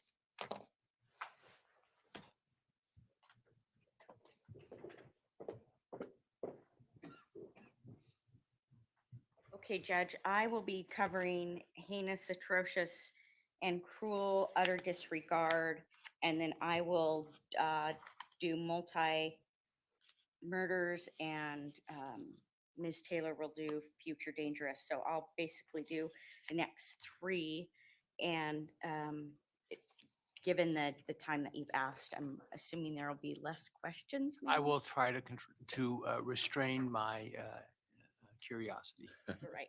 I'm happy to engage with you. And want if I, to and do I, that. as you know, I gave you some additional time, and that was why. Right, Why? thank you. We are asking that the court strike the aggravator, especially heinous, atrocious, and cruel, manifesting extreme depravity. And I want to focus, I think I just want to start really focused on how this is different than Hall. You know, we're aware that Hall, Arabay versus Levitt, there's a lot of discussion about having addressed this aggravator before. We are framing it for you in our argument in a different way. And so what I want to show, or the distinctions, is that, you know, Hall was a decision was issued in 2018. So was Hidalgo. So when Hall issued their decision, the arguments hadn't been framed in light of what we just argued about Hidalgo and that eligibility narrowing. Also, there was no equal protection argument, no argument regarding Article 2, Section 1 of the Idaho Constitution. One of the cruxes of this argument is that what the Idaho Supreme Court and the Idaho courts do with this aggravator is they've created a jury instruction that is construction, also known as, and called in our briefing, judicial gloss. Our argument is that Osborne is from 1981. That's when the judicial gloss was applied, and then recently the Idaho Supreme Court adopted and adopted instructions related to this. But what happened in 2011 is that the Idaho Supreme Court issued the Verska versus St. Alphonsus decision, and in that decision, the court said, "This court has consistently adhered to the primary canon of statutory construction that where the language of the statute is unambiguous, the clear expressed intent of the legislature must be given effect, and there is no occasion for construction." And the courts have not taken that into consideration. So if the statute is unambiguous, then it should be given its direct meaning, which we quoted in our brief, would be heinous means utterly odious or wicked, atrocious means horrifying, wicked, and cruel means willfully causing pain or suffering to others or feeling no concern about it. And if it is ambiguous, then under Verska, the judicial gloss should not be allowed. If it is ambiguous? If it's unambiguous, then the judicial gloss should not be allowed. But what, you know, the state is arguing that it is, has not argued that it's an ambiguous statute, because that would give us grounds for the argument that it should be stricken from as an aggravator, as arbitrary and capricious. And so we are asking that you take into consideration the way that we are framing this argument, which is different than Difference it was between in Hall. Ambiguous and vague. Pardon? Difference between ambiguous and vague. I don't know that I can necessarily draw just a distinction there. I think that they're, you know, similar. Yeah.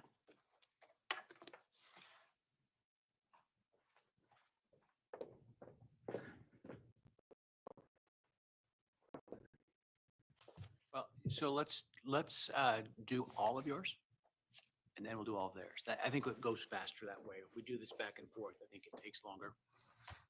They can take notes.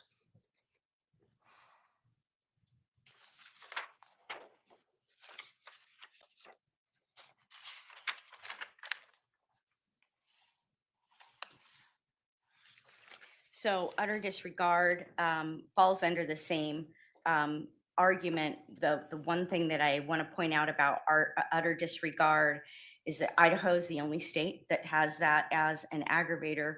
But when you look at other states, there's language that is found that is the same as heinous, atrocious, and cruel, which is interesting because it looks like almost we have the same aggravator labeled as two different things. And we also raise the argument there that it's a separation of powers violation when there is construction on that statute, and that violates VRSCA. The next one that I am going to cover is the multi-victims aggravator.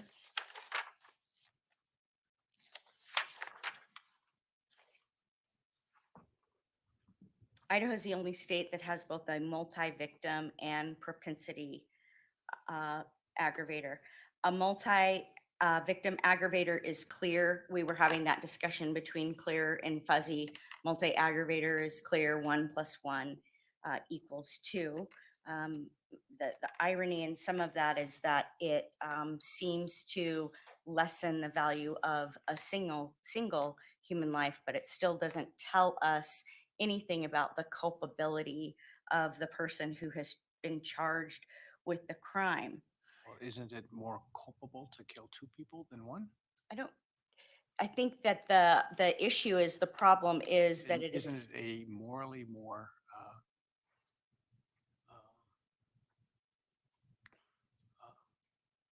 problematic, the number of lives you take? I think that it depends on, first of all, I want to start answering that question by saying any life taken. I agree. And Right. Right. Um, And the but- floor is pretty high. But what I'm saying, doesn't that bring you above the floor? I think that it depends on the underlying facts of what is the result, what's the basis of how multiple occurs. And so just to say that the number of people relates to culpability, I think that what the argument that we're making is that supports the other aggravator of propensity. And under Idaho's the method of selection with a jury and the rules about double counting, while the jury can take into consideration the same facts for multiple aggravators, there must be more than one fact per aggravator so that there's not double counting. And that is the problem when you've got a multi victim aggravator and you also have a propensity aggravator. And there's been, as we cited, Is that a constitutional problem or an evidence problem? it becomes a Eighth Amendment constitutional problem when a jury has an inability to properly distinguish between those issues in finding aggravators beyond a reasonable doubt. I mean, as the gatekeeper, I assume that if the state hasn't provided additional evidence that would support propensity that is not included within the multiple murders, then that aggravator wouldn't go to the jury, right? Well, I mean, we would hope that the gatekeeper would do that. Yes, Judge, we're asking you to be the gatekeeper now and prevent us from even getting to that question because of the problem that is identified.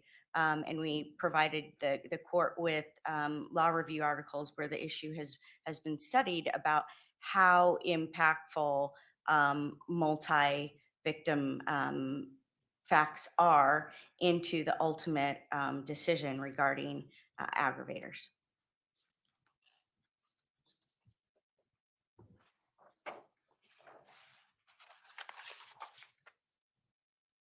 I also wanted to point out that there are multiple states with a multiple out of aggravate that have that multi-aggravator, but they don't have future dangerousness, which Ms. Taylor will talk about, and that is very related to propensity. And those states are Alabama, California, Kansas, Montana, Tennessee, and Utah. And in fact, Texas is a good example of it's a part of the definition of capital crime, and then the jury has to decide on the aggravator of propensity after that has been included as part of the narrowing in the Texas statute. So for those reasons, we'd ask that you strike the multiple aggravator as well.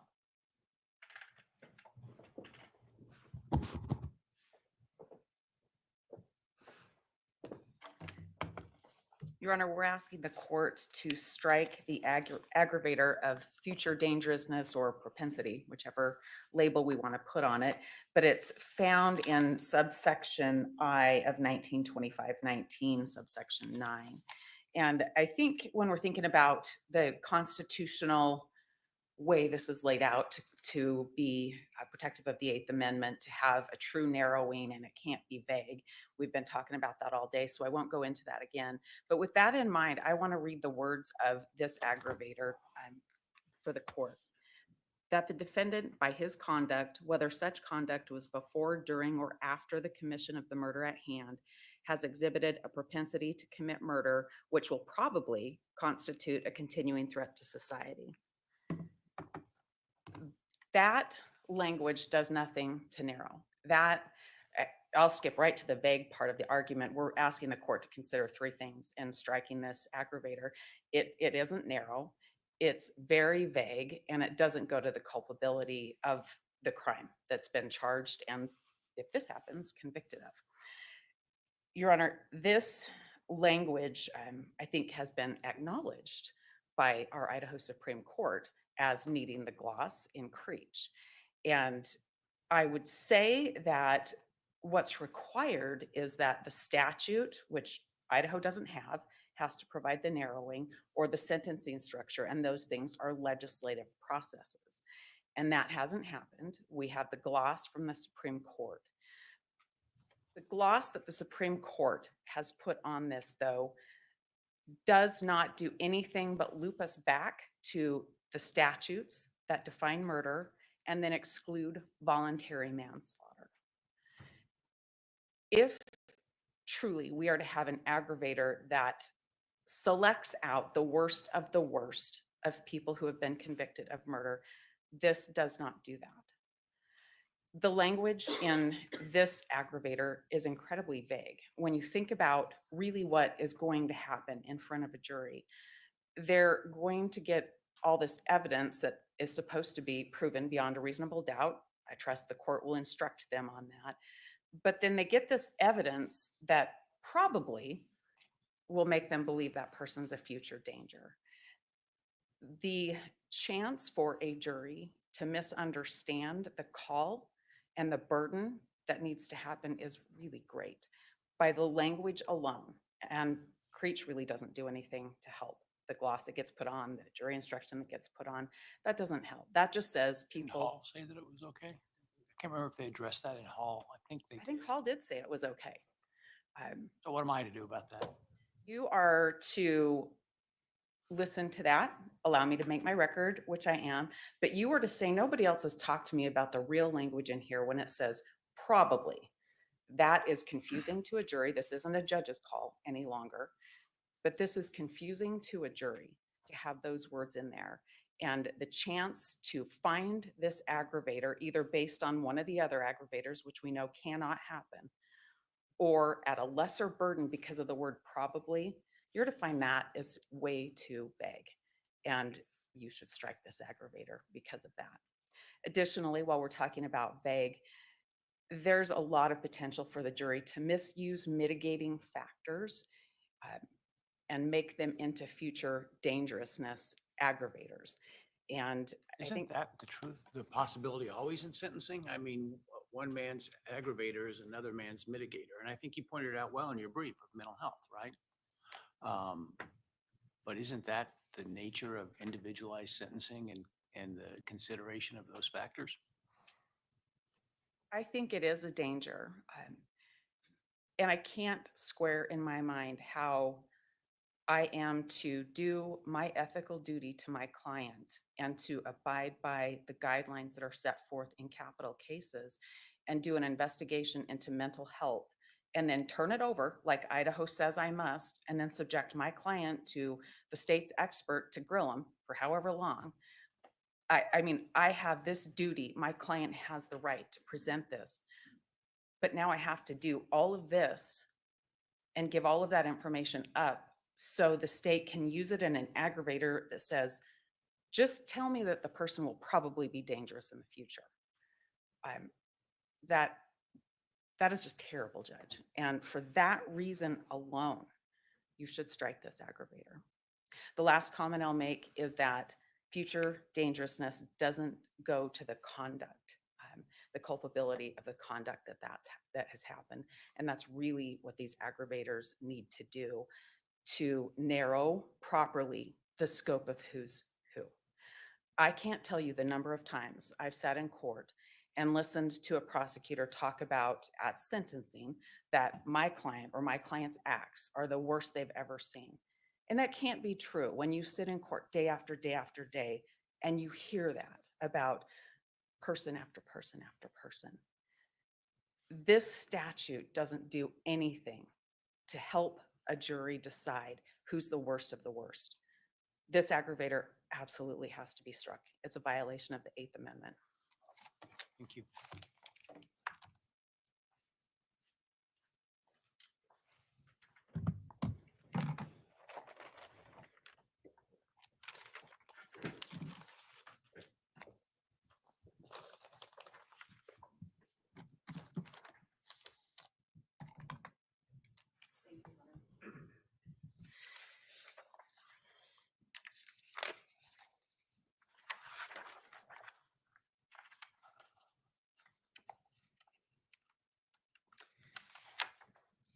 Your Honor, beginning with the heinous and atrocious and cruel,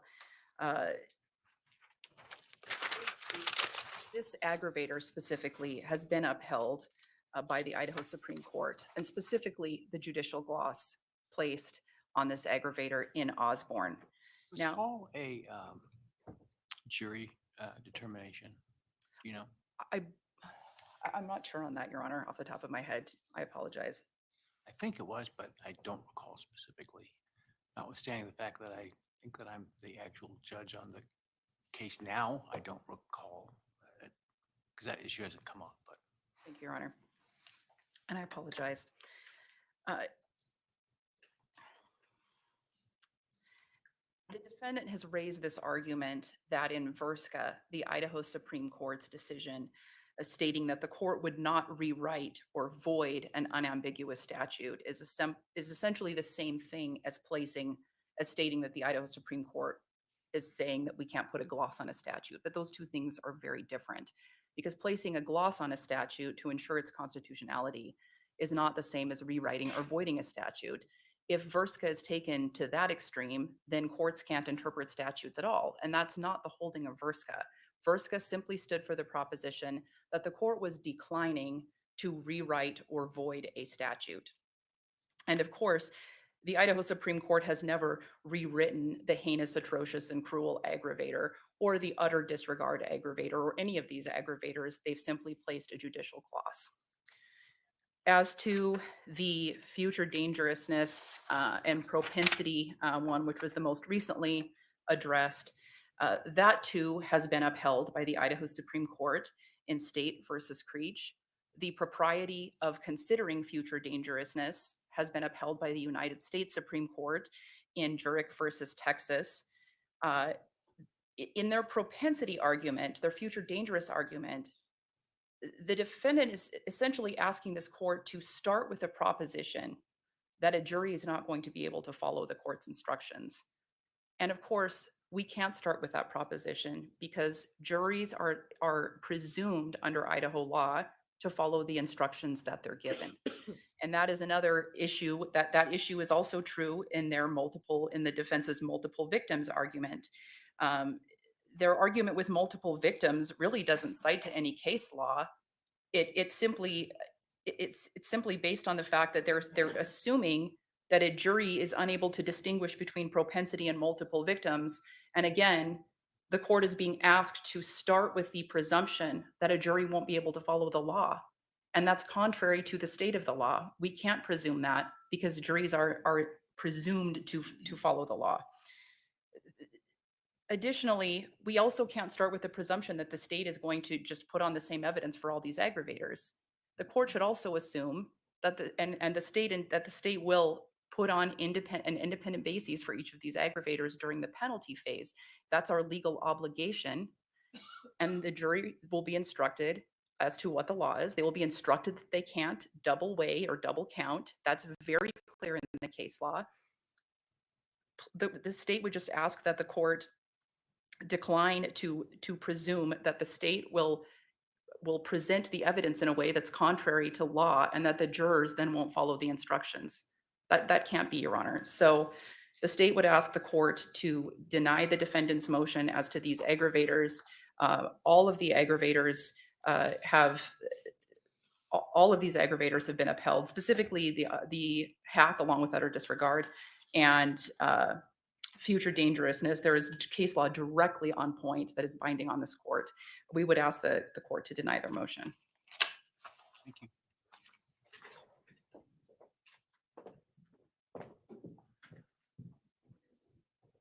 Judge, to answer your question about Hall was originally sentenced by a judge, and then the sentencing was retried, and Mr. Chastain and Ms. Christensen handled that case. My memory came back to me between then and now, so thank you for clarifying that. Yeah. I want to point out that Verska says, if it's socially or economically unsound, the power to correct is the legislature's, not the judiciary's. If it needs fixed with construction, as we argue that it does, it must be stricken. And I want to address the question that you asked about why not wait until the evidence comes in and I can strike the aggravator at that time. It goes to the point of why we are arguing all of these right now. There's a huge difference between picking a death qualified jury and a non-capital qualified jury. Well, but that just went to my point of your argument presumes I would strike all of them. If, for example, I were just looking at multiple murders versus propensity, and those two so overlap that you can't have both. You could still have one, or you could have both. But if there's not evidence independent of one, then you would strike the one. So you're correct that we are asking you to strike all of them so that we don't have to pick a death qualified jury, because death qualified juries are highly likely to convict in the guilt innocence phase. So we are very, very concerned about that, and the fact that that is so different in a death penalty case.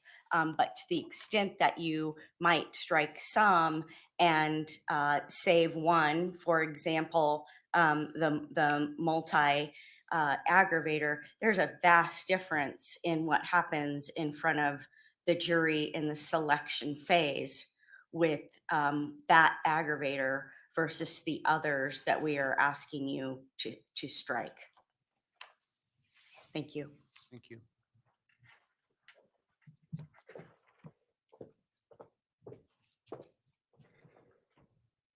Your Honor, I certainly didn't mean to tell the court that I would presume whatever jury we end up with won't follow the law. What I'm saying is that that particular statute, the future dangerousness statute, is really tricky. It's tricky because of the use of the word probably. It's tricky with the rest of the wording too, and based on the information that will likely come in. I point out that when it was up to a judge to decide, I think a judge is well versed in what does beyond a reasonable doubt mean and what is a probability. The court looks at that all day, every day, and those are hard concepts for a judge. Standard would be that the jury would have to be convinced beyond a reasonable doubt that it is probable that the defendant would be likely, or it's probable that they would kill again. I think is the way that that washes out. I think that's the way it washes out too. And I think it's just a problem with the word probably in there. So for when a judge was doing this, it was less of a problem, but I still think there's issues with that particular aggravator. And I would point out that the higher courts in Idaho have recognized the problem. That's why the decision in Creech put a gloss on it. And I think when the courts recognize that that's a problem and there needs to be a gloss or a fix put to it, that's one thing for the court to consider. How the fix was done, I think, is a problem. It's a jury instruction, not by the legislature.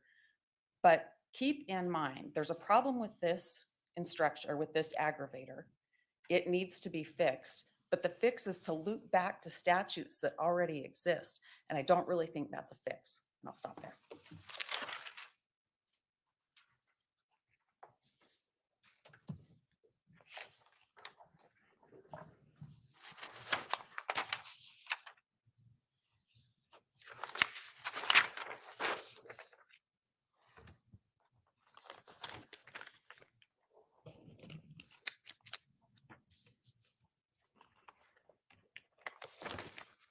All right, I think the non-statutory aggravators is the next issue for our attention. So with that, I'll hear from defense. Thank you, Judge. Your Honor, by way of housekeeping with the non-statutory aggravators, I understood the state's response briefing to say that they agree that they have to provide notice and any discovery about non-statutory aggravators as well. They said that they would, is what they had said they would. Yes. So I think I don't have to argue about that. I think I'm limited to arguing about the burden of proof required for non-statutory aggravators. Arguing for the state on that issue. Yeah, Your Honor, the state's position is that the statute clearly says that Rule 16 applies. We agree Rule 16 applies and will comply with Rule 16. All right. I'll limit my comments then to burden of proof. Your Honor, our position is that non-statutory aggravators need to be proven beyond a reasonable doubt as well. We know that the state can use non-statutory aggravators to help them establish aggravators beyond a reasonable doubt. And looking at the court's new jury instructions that just came out, beyond a reasonable doubt is all over those. When we're talking about aggravators, there's no question there. Those jury instructions are silent on non-statutory aggravators. So I can't lean on those to say that the court should find that these have to be proven beyond a reasonable doubt. But from a fairness standpoint and from a it just makes sense standpoint, you should say they have to be proven beyond a reasonable doubt. I'm thinking about this in the context of having a jury and having the prosecutor producing evidence and arguing beyond a reasonable doubt, but having these other non-statutory aggravators and say, these are things that we have that you should consider, but we don't have to prove these to you beyond a reasonable doubt. I think there's a real danger in a lack of confidence in the finding of an aggravator if you don't require them to prove the non-statutory aggravators beyond a reasonable doubt, just like their statutory aggravators. Capital cases are a really big deal. And if we're going to get all the way to the end of this, and that's where we're at, the court has to have confidence in what's presented to the jury. Mr. Koberger has a right, if that's where we end up in his case, to have a jury finding any single aggravator they might find beyond a reasonable doubt. And we think you should order the state to meet that burden if they're going to present non-statutory aggravators.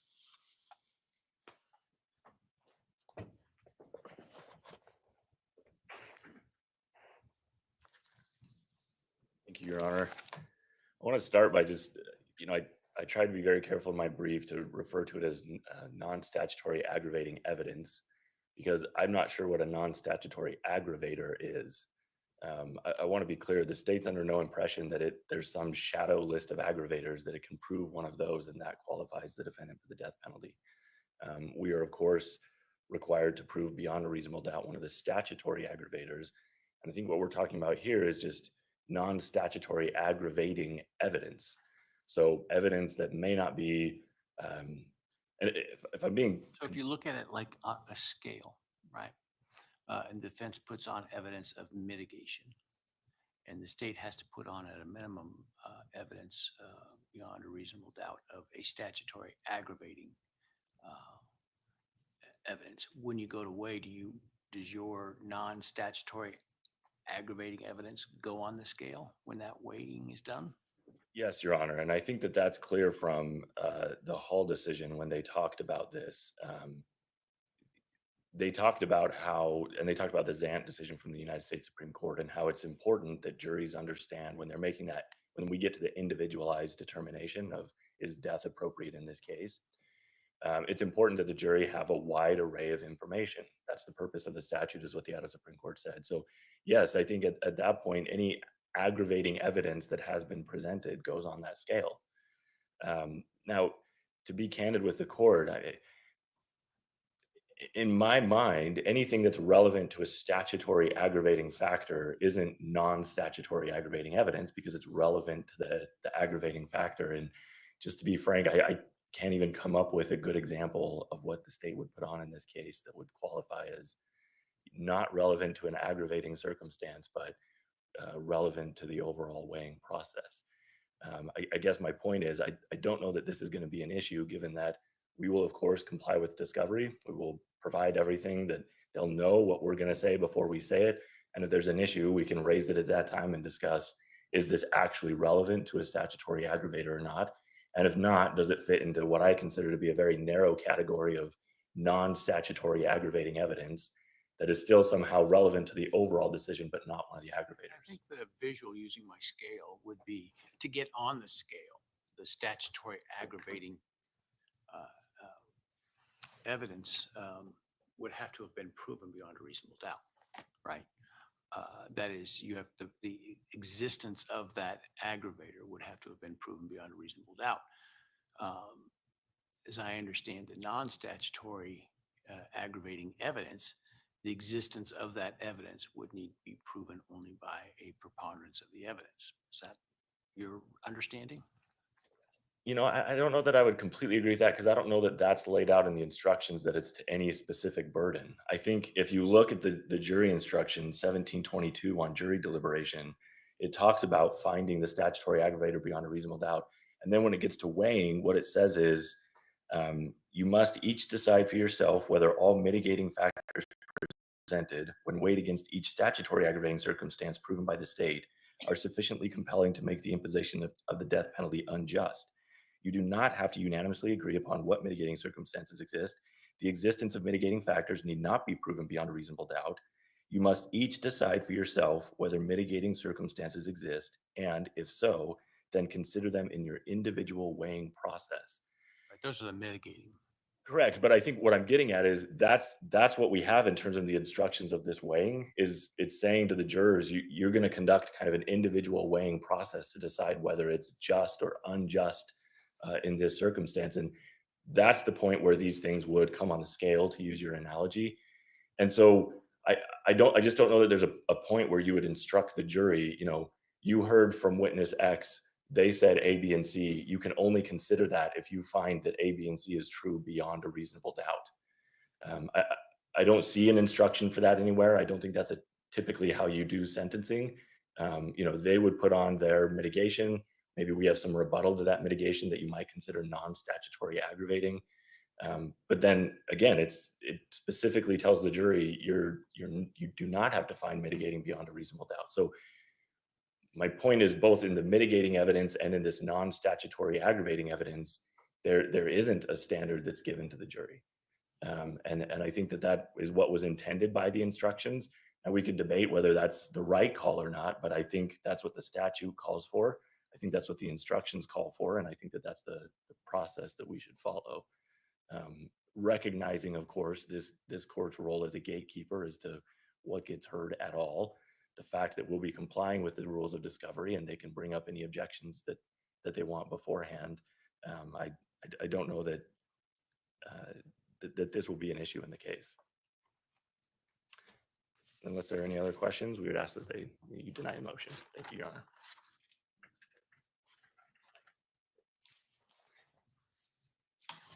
Your Honor, I would start by saying I thought I heard the state get really close to saying they're not planning to produce any non-statutory aggravators or non-statutory aggravating evidence, whichever way you want to talk about that, which might be really good. It might save the court having to make the decision if they get all the way there. I would say, though, there's not a statutory list of non-statutory aggravators, but in Hall, it talked about, that decision talked about things in a person's background, if they had a prior criminal history, things about their character. And a prior criminal history, that's fairly definitive. Either you have one or you don't, right? But things about a person's background, that's where it gets really questionable. Are we talking about people's opinions, people that maybe would have an axe to bear with the person that they're talking about? So I think that when you consider what Hall talked about as a non-statutory aggravator, it becomes really important that the state have the burden of proof of beyond a reasonable doubt for those. I would just close by saying that Gardner versus Florida talked about why we have notice and that reliability matters, but it's the same thing on this kind of information, this kind of evidence, these kind of non-statutory aggravators that get produced. It has to be reliable, and the court has to be able to rely on what a jury comes up with. And Mr. Koberger has a right to have information come in fairly, to have notice of that information, and for the state to carry the burden. And they need to carry the burden if they want to present non-statutory aggravating evidence. Thank you. Thank you.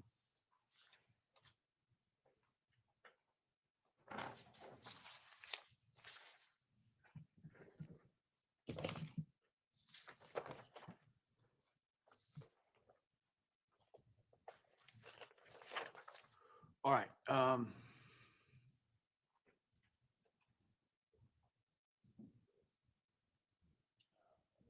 You're okay with it. I'm going to swap 8 and 9, just because I could see 8 potentially going a little bit longer than 9. And so, well, Your Honor, Yeah. can I help on that? yeah. If the court takes the first part of 9, the speedy trial issue, that's the one I'm handling. And I think we've got Jay that's ready on the rest of them. We can cover it, but he's really close. So he's not here. All right. Well, let's start then with 8, contemporary standards of decency. That's the one that Mr. Logston Oh, he would is. be here. I've got Speedy. Would you have, who has trifurcation? Jay's the one that's the most prepared on trifurcation. So you've got Speedy. Let's start with that then. I can do that. Thank you, Judge.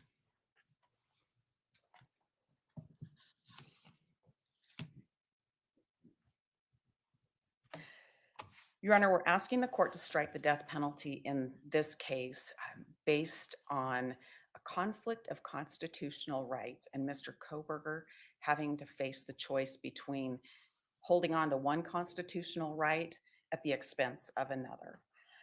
And that's what's happened here. This is the big one. He has had to choose between his 2 constitutional rights, and those were effective assistance of counsel or speedy trial. Mr. Logston wrote the brief on this, and he did a really good job with the history and why we should look at Idaho's speedy trial, constitutional guarantees of speedy trial, in the same time frame that the statute 1935-01 says. I'm not going to go into all of that again, because really this is about the choice of picking between constitutional rights. It seems to not to go into the history that your argument essentially asks the court to equate what the pre-constitutional statutory standards were as then constitutional standards. And I think the court has said that that's not the case. Am I wrong about that? I'm not sure I'm following what the court's asking me. I'm sorry. So it seems that you're asking the court to equate what the statute said about speedy rights before the Constitution, Idaho Constitution provided for it, and treat that as the constitutional standard and grafting it into the constitutional standard. I would say that it's there to provide guidance because there was that the statute we have now is after the Constitution. The territorial statutes were before we had the Constitution. And when Idaho wrote its Constitution and said, we guarantee defendants a right to a speedy trial, there was that already in mind. I don't think our Constitution says it's 6 months to the day and it's over after that. I don't think that at all. But I think that what was a speedy trial would have influenced a speedy trial right. I do not think our Constitution says it has to be 6 months, but I think our statute does now, and our statute derived from an older statute. And I think that statute, well, I know that statute predated our Constitution, and I think it influenced the writers of the Constitution to, as a guideline, as a limit. We also know that speedy trial you can go beyond the statutory time frame, and you can stretch that out in different circumstances for different reasons. And our argument is less about that. That's not the argument. The argument is the choice that Mr. Koberger faced in August of 2023 when he had to choose to continue his case, thereby giving up his speedy trial rights, or go to trial on October 2nd of 2023, 10 months after being charged with this case, with completely unprepared counsel.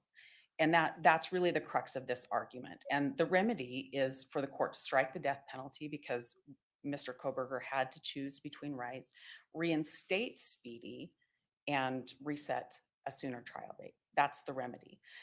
I want to talk about what happened and why Mr. Koberger had to continue his case. The court's already heard a little bit today about the duties of counsel in a capital case and the kinds of investigations we must launch immediately. It's not just about the facts of the case, but it's also about the facts of the case. But the mitigation phase has to be launched whether or not you ever end up with a conviction. That work has to be done. That's the way it works, and it takes the time to do that. You have to find experts, you have to find records, and it takes time to do those things as well. So, and discovery can be a really big deal, and I think the court is probably starting to understand just how big of a deal that is. Last August of 2023, when we were in that place where we had to make that decision, and there was a scheduling order from the prior court in this case that told us you have to continue it by this deadline, by this date, or you can't continue it and you're just going to go to trial. So I think we're positioned a little bit differently when we are truly in a place we have to give up one right to have another right. Had Mr. Koberger gone to trial and stood on that right, his speedy trial right, and lost his right to effective assistance of counsel, there would have been more than a year's worth of discovery that his counsel would have not been able to know about. We have continued to get discovery. I think there's a bit more that continues to trickle in even past the deadline. I'm not arguing about that right now, but it's just a vast amount of information that Mr. Koberger would have not had counsel prepared for. We do not have a mitigation investigation completed. We're in process with that still, a year and 2 months after that deadline. So he would not have had that to benefit him either. I think one of the most important things the court should think about when we think about Mr. Koberger having to choose between his constitutional rights is that we're here right now because he couldn't get a fair jury in Latah County. And if we'd gone to trial in October of 2023, he would have maybe held on to his speedy trial rights. Well, he would have held on to his speedy trial rights, but he would have given up his right to effective assistance of counsel and his right to a fair and impartial jury. What's wrong with the idea of speedy evolving on a sort of good cause basis I mean, capital cases at the time the Constitution was adopted were tried within 6 months, right? The standards of how to try those cases were obviously different. And as more contemporary thoughts about that have arisen, it's become the standard that they require more. And so why wouldn't Speedy be flexible to accommodate that? Well, I don't know why it would or why it wouldn't, but that's not been what's happened. We don't have a separate criminal rule that says that. We don't have a separate statute that says that. We would bend the Idaho Constitution until it breaks to make it say that. I'll give you kind of an example.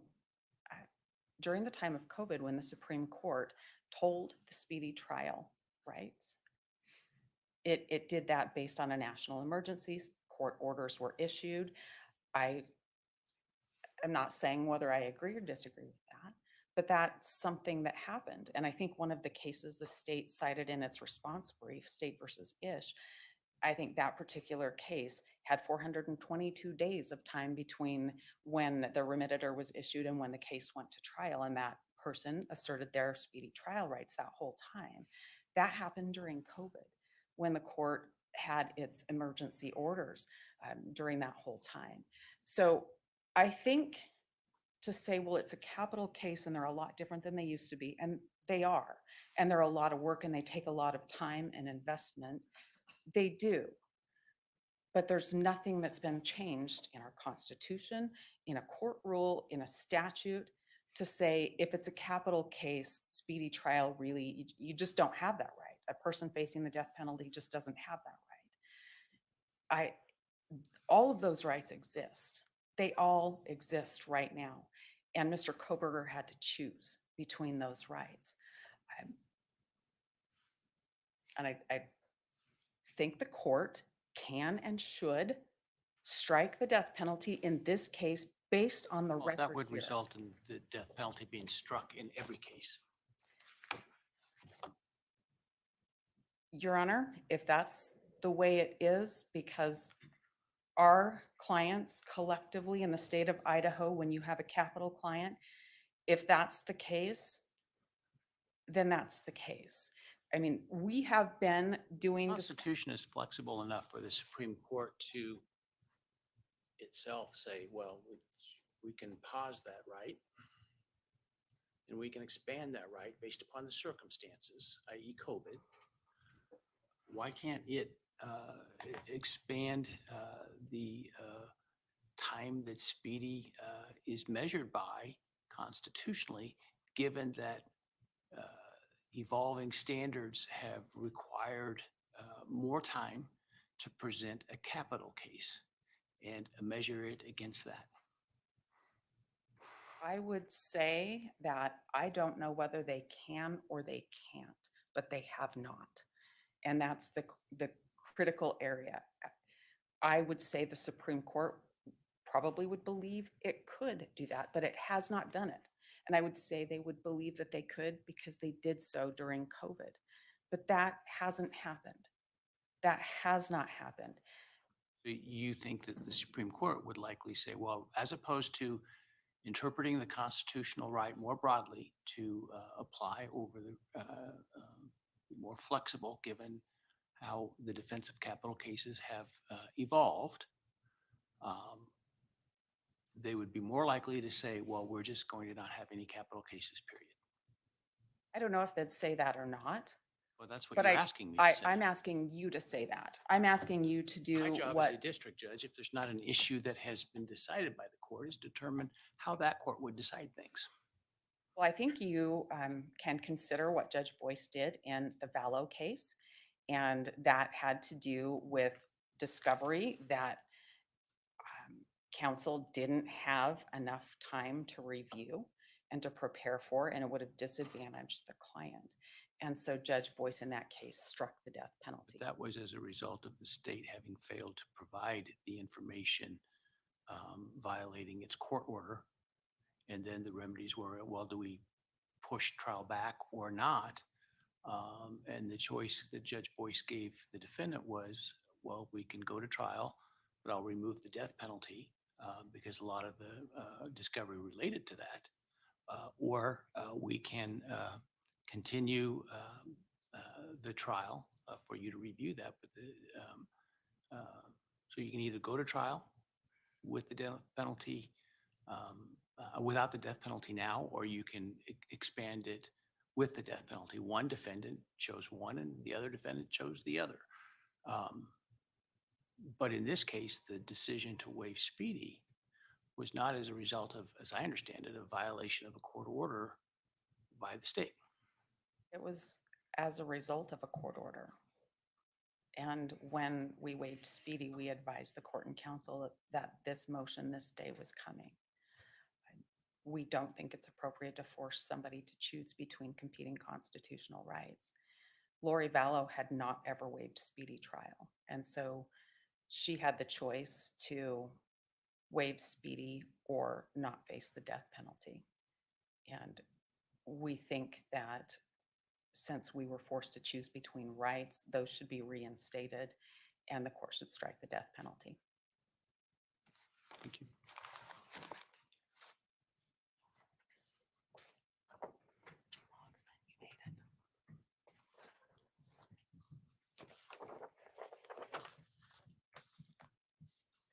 Thank you, Your Honor. So not only can the Idaho Supreme Court do that, it's already done it. The Idaho Supreme Court has said that we interpret Idaho's Constitution for speedy trial the same way that the federal Constitution is interpreted under Barker.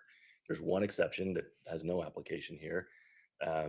And so it's an individualized test based on 4 factors, and you're really looking at kind of the overall reasonableness of the delay. I would direct the court specifically to the Langford case that just came out last year. The Idaho Supreme Court walked through the difference between the 2 constitutions, explained how they operate, and then found specifically in that case that they charted out how many delays they were, what the delay was for, who caused the delay, and then was it reasonable or not.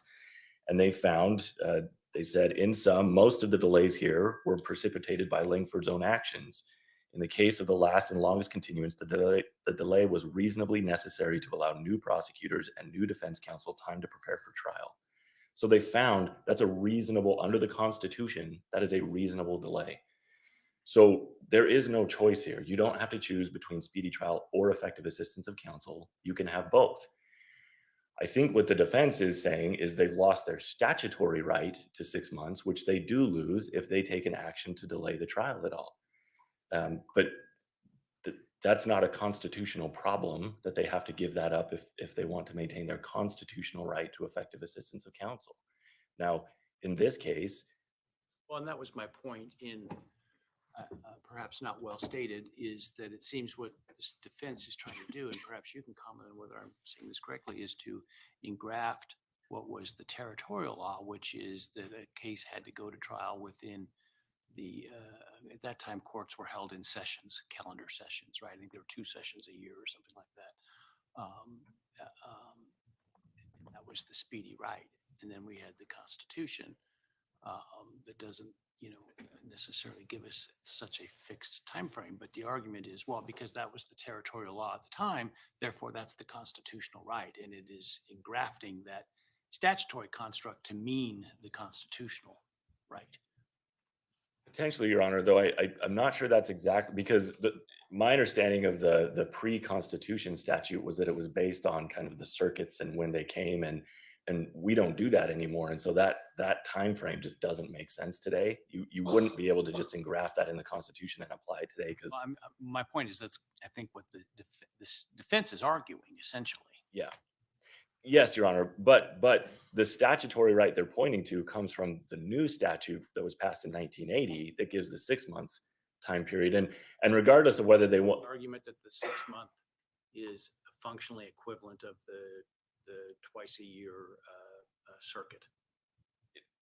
if that is the argument, I don't think that it gets past the Idaho Supreme Court has said, no, it's not. So, under the Idaho Constitution, we use the Barker test. The crux of the matter here is that the defendant didn't have to waive his constitutional right to a speedy trial. He did. He did so under advice. He did so in writing. He did so knowingly, but he didn't have to. The trial could have been continued, even at his own request, without him waiving that right.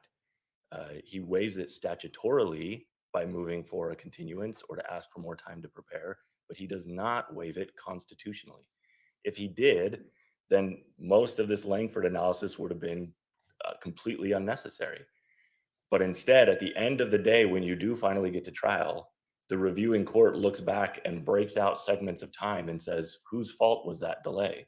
And as the court said in Langford, many of the delays were because of Langford, and so they don't count against the state. But the court easily could have said, well, he asked for a delay, so his constitutional right was waived. They didn't, because that's not how it operates. So the real problem here, I think that the defense is grasping with, is that they didn't need to waive his constitutional right, but they did. So, there's not much the state can say other than that wasn't required. The Constitution not only can be flexible, the Idaho Supreme Court has held that it is in fact flexible. And one of the reasonable, a proper reason for delay is to prepare for trial. And that means this is not a choice that has to be made by any defendant. It didn't have to be made by this defendant, but he chose to. Unless there are any further questions. Thanks. Just briefly, Judge, we're not trying to graft in a time into the Idaho Constitution. We're looking at the word, the guarantee for a speedy trial, and trying to figure out what the word speedy means. And so Well, isn't speedy mean the Barker test? at the time the Constitution was written, I don't think it did. Isn't that what the Supreme Court has said it means? I think our Supreme Court does agree that it's the Barker Again, test. I think I probably can dispose of a number of motions by simply saying that the defense asks me to do X. Doing X would violate the binding precedent of the court. Denied. I think if I was here saying dismiss the case based on a speedy trial violation, I think that's exactly what the court would do. This is a little bit different. We're asking for the court to set the case back to the point where we had to choose between constitutional rights and to strike the death penalty. In our case, this is the last point I'll make. In our case, we signed a waiver of speedy trial, and it was a form, I believe, that was generated by the court. It was signed on August 23rd, 2023. Mr. Koberger signed it, and I assigned, with the parentheses, attorney for the defendant. And in that form, and remember, our scheduling order said you have to do it by this day, or you don't get a continuance, you're just going to trial. We gave up the right to, under the United States Constitution and the Idaho Constitution. And I have a printed copy, but I know the court probably has the entire court file. That's it.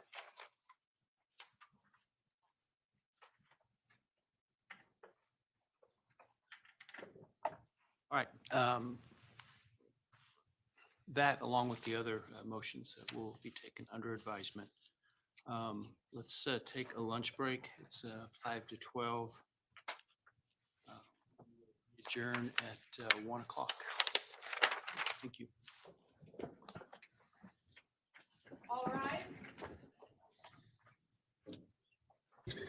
All right. Court will resume shortly. I think that's their best bet right there.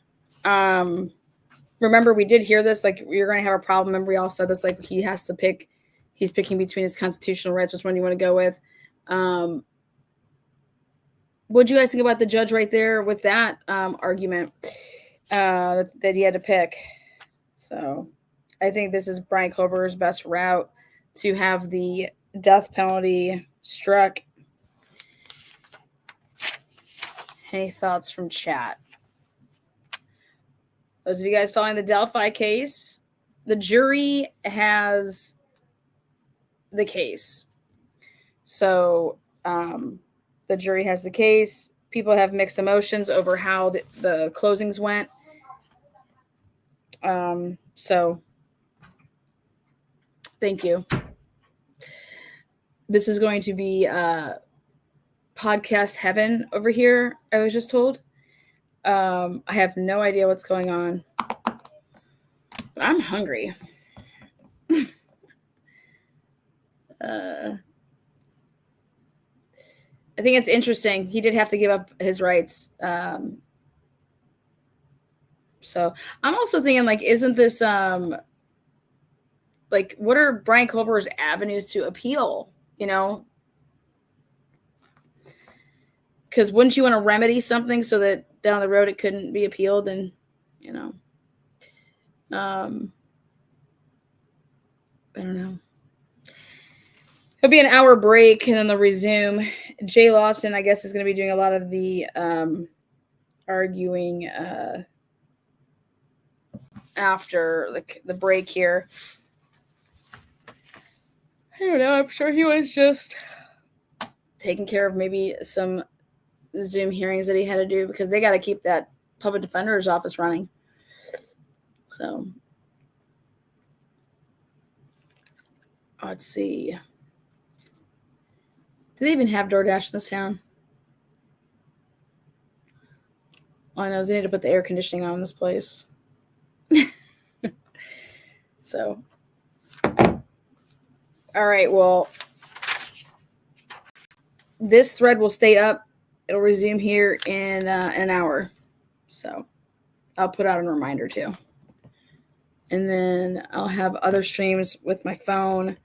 If you guys are following the Delphi case, so go ahead and click notifications so you get notified because it's just going to be, I mean, the jury can have it for, an hour. The jury can have it for God knows how long.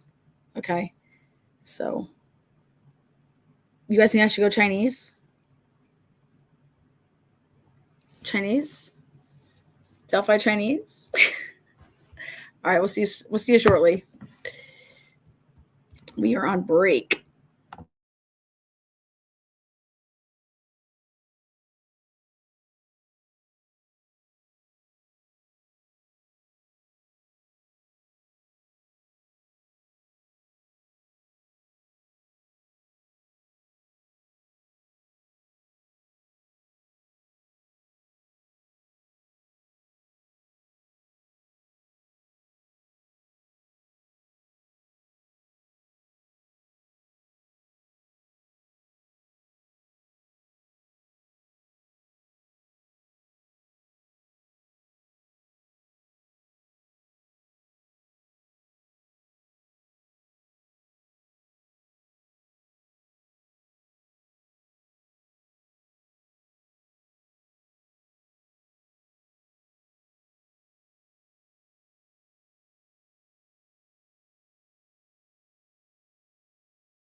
You can be seated.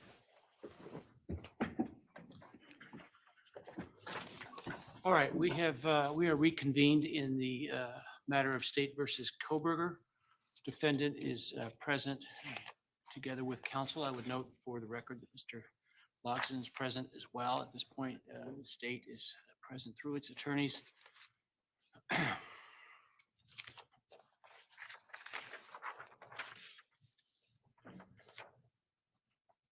think next we started those categories that I had identified as the ninth topic. We'll continue with those and then circle back to the eighth. So let's talk about the state's concern about the grand jury not having considered the aggravating factors. Next. Mr. Logson. Thank you, Your Honor. Apologize for not being able to be here earlier for proceedings, Judge. I overbooked myself today. You're here, so that's fine.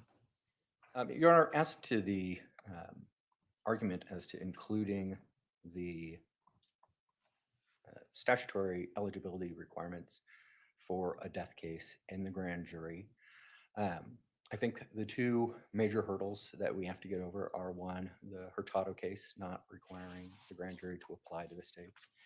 And then the second is the ruling in Abdullah that essentially said you don't need to provide these to the grand jury. Seemed like a good place to start. It is a good place to start. And as we tend to do in these cases, because they are going to go up on appeal, we are of course asking that those things be overruled. Certainly recognize your Honor doesn't have the ability to do that, but we respectfully make the argument that those cases were wrong. We also make the argument that there is another way to get there. So the Fifth Amendment obviously is the grand jury amendment, and I think Abdullah was looking at the Sixth Amendment or notice requirements and what needed to be included there. We furnish an additional argument that the Eighth Amendment in death cases requires additional process. And we see that largely in what occurs at the sentencing hearing, but we also see it in things like requiring counsel before it was required for anything else was required in death cases. We also see it in requiring the state of Alabama to permit a lesser included instruction so that a jury can choose something besides something that would lead to Let death. me ask you a question about that. So on the one hand, as I understand your argument, it is that the grand jury should be required to not only find an aggravating, statutory aggravating factor, but also that the grand jury then weigh it against mitigating evidence. Is that your position? No. Let me be clear. As we would talk about in the trifurcation motion, I'm only talking about the statutory aggravators, not the non-statutory aggravators or the mitigators. It would simply be— Your brief says otherwise. So that's why I question that, because as we've learned, that takes a long time for those things to be developed. That's not necessarily evidence in the pocket of the state. What is now gone from a case timeline of several months to now multiple years would seem to me to even drag it out longer. And I certainly understand that concern. I don't think that that's our position. I certainly do believe that the law would require the state to put on mitigating evidence if it had it, because that's something that they're required to do by law. They're required to put on evidence, if known to them, would possibly point in the direction that the person is innocent, et cetera. But I don't think what our position is that the state would be required to put on essentially their entire sentencing hearing in front of that grand jury. The grand jury is still only just determining whether or not there is a reason to go forward with the case. Our point is that at the time of the founding, that grand jury would have known that all felonies lead to the gallows. So at that time, grand juries were making decisions about whether or not people were going to face the death penalty. And it wasn't until the Supreme Court after Furman in the 70s that we came up with this entirely new system. But it's one where the grand jury has lost its part of its function, where it's looking at whether or not these people should be facing the death penalty or not. Essentially, they were deprived of that through the transition that was obviously intended to protect people from an arbitrary infliction of the death penalty. But the grand jury itself is supposed to also have a role in that. It's supposed to protect people from arbitrary decisions. And so that's essentially what our argument is that there should be a neutral fact finder placed between the citizen and the state when we're making the decision whether or not the death penalty should be sought.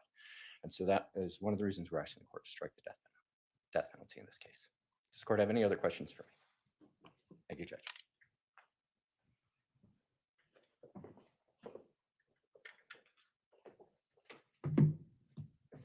Your Honor, sounds like on Abdullah, this is just a issue of issue preservation, so not much to comment on that. In terms of this other argument that they are saying you can look at it differently through the Eighth Amendment, keep in mind the Eighth Amendment is just the prohibition on cruel and unusual punishment. It's quite a stretch to jump from there to requirements on what needs to be presented to a grand jury. The Beck case that they cited suggests that maybe there could be a connection if that diminishes the reliability of the sentencing determination or the guilt determination, but that's not the function the grand jury plays. And so for this court to stretch the Eighth Amendment all the way back to the grand jury would be. In fact, with respect to failings of a grand jury to pass on a particular element, for example, if there's then been a trial, the general standard of appeal is, well, the matter went to a jury and they made the determination there's proof beyond a reasonable doubt, and therefore any error is moot.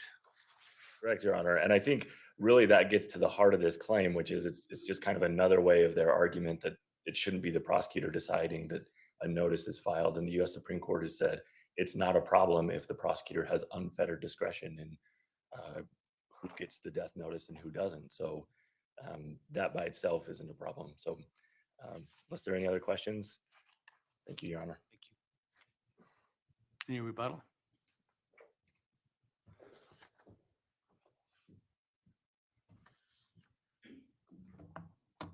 Well, I think it would be best to push back at least a little on the idea that the Eighth Amendment can't go back that far. I mean, recall that it was the Eighth Amendment that required that there be counsel for people that were facing the death penalty. Now, I certainly understand the idea that the Eighth Amendment's concern is that we have a reliable procedure. I certainly understand that.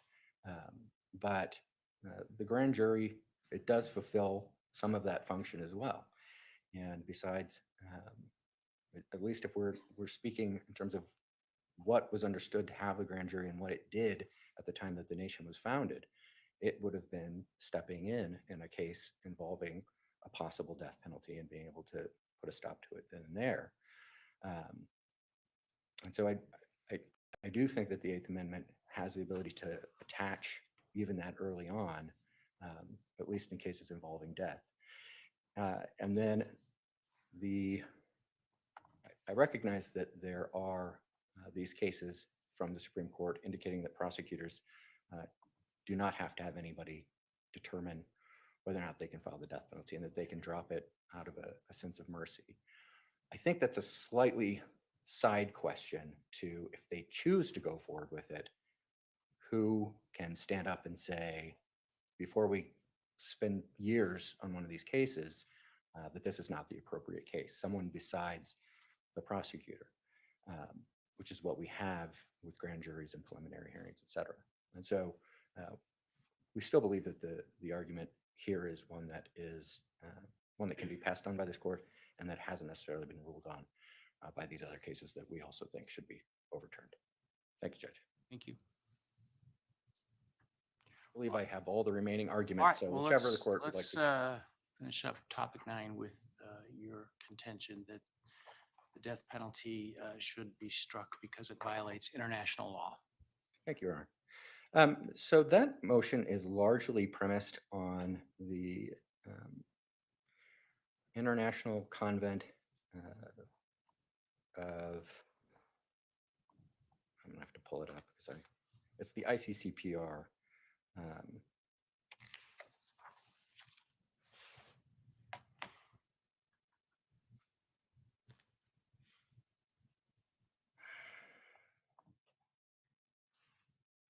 International Covenant on Civil and Political Rights. And so essentially the argument comes down to this. We have signed and ratified a treaty that would put, we think, additional requirements on what we would do if we're going to have a death penalty in this country, and obviously we have one. One of those is a requirement that we make sure that we're not arbitrarily killing people. And the other one is that people are not being essentially tortured. My understanding is when the time that that convention was ratified with the understanding that to the extent that it is agreeing to anything, it is agreeing to afford the Eighth Amendment protections. That's correct, Judge. And I think to some extent, what we're arguing is the Eighth Amendment and the ICCPR work together, and that we can look at these international obligations and the Eighth Amendment and say that for them, they essentially are the same thing. That's why we talk about. Well, I think you're looking at it from two different prisms. I think what the state is saying, to the extent that this covenant applies, which, there's a question about whether it's self-executing and all the rest, it only governs to the extent that the Eighth Amendment, apart from that, would have protected that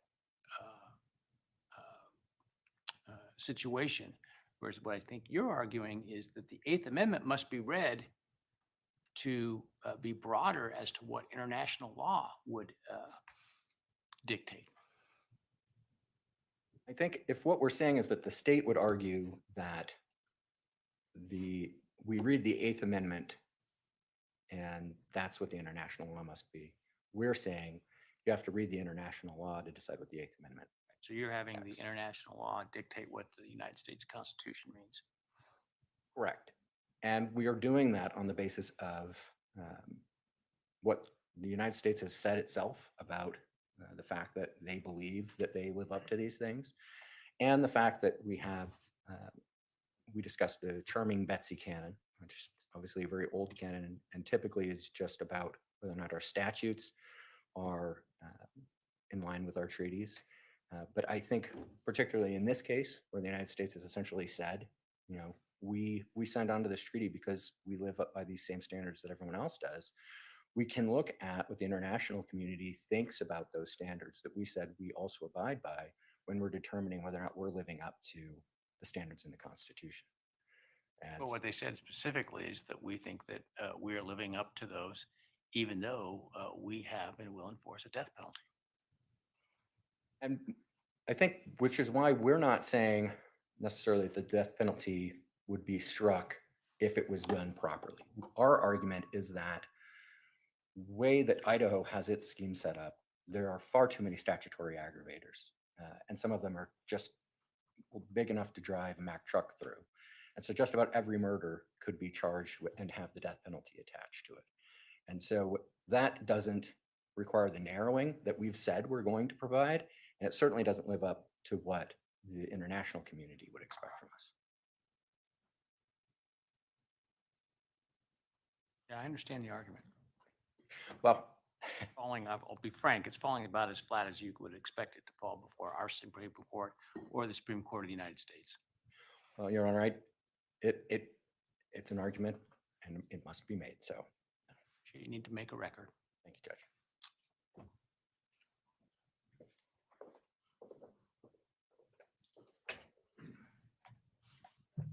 Your Honor, unless the court has any questions, I'm okay. I don't. Thank you. Thank you. All right, let's talk about the contemporary standards of decency. Thank you, Your Honor. So I think the main case for this one was Roper v. Simmons. Unless I'm confusing it with Atkins, but essentially the court has said that when deciding what contemporary standards are in terms of what's cruel and unusual, that the court first looks at what the state legislatures are doing, and then makes a decision based on its own determination of what it is it's going to be. But when we look at those cases, they also look at other things. They look at international law. They look at what religious organizations are saying. I mean, they're obviously looking for what's the consensus going on. I think Idaho Supreme Court said is what we look at is legislative and governmental determinations and actions. That I think I think that's Abdullah where they had said that. And I think that was partly because the way that it was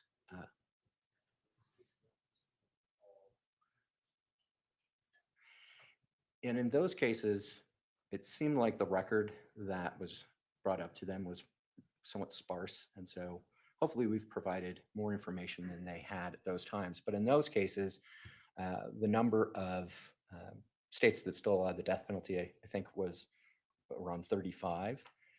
And as the court, as we noted, that number has dropped somewhat precipitously since that time.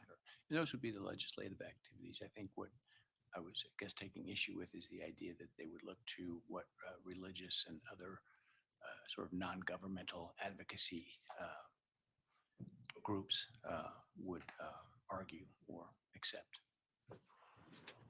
Well, I can only say that Roper definitely looked at international law. And if it wasn't Roper, then it was Atkins. But the one about children and whether or not they can face the death penalty, they definitely looked to international law.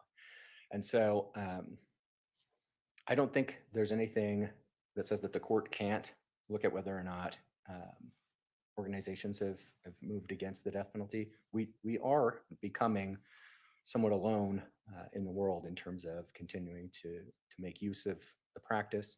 The number of states that are still doing it is shrinking. And so when you look at that total fabric, it's our contention that we've reached the point where the death penalty really ought to be abolished. And so that is our contention in this case. Thank you, Judge.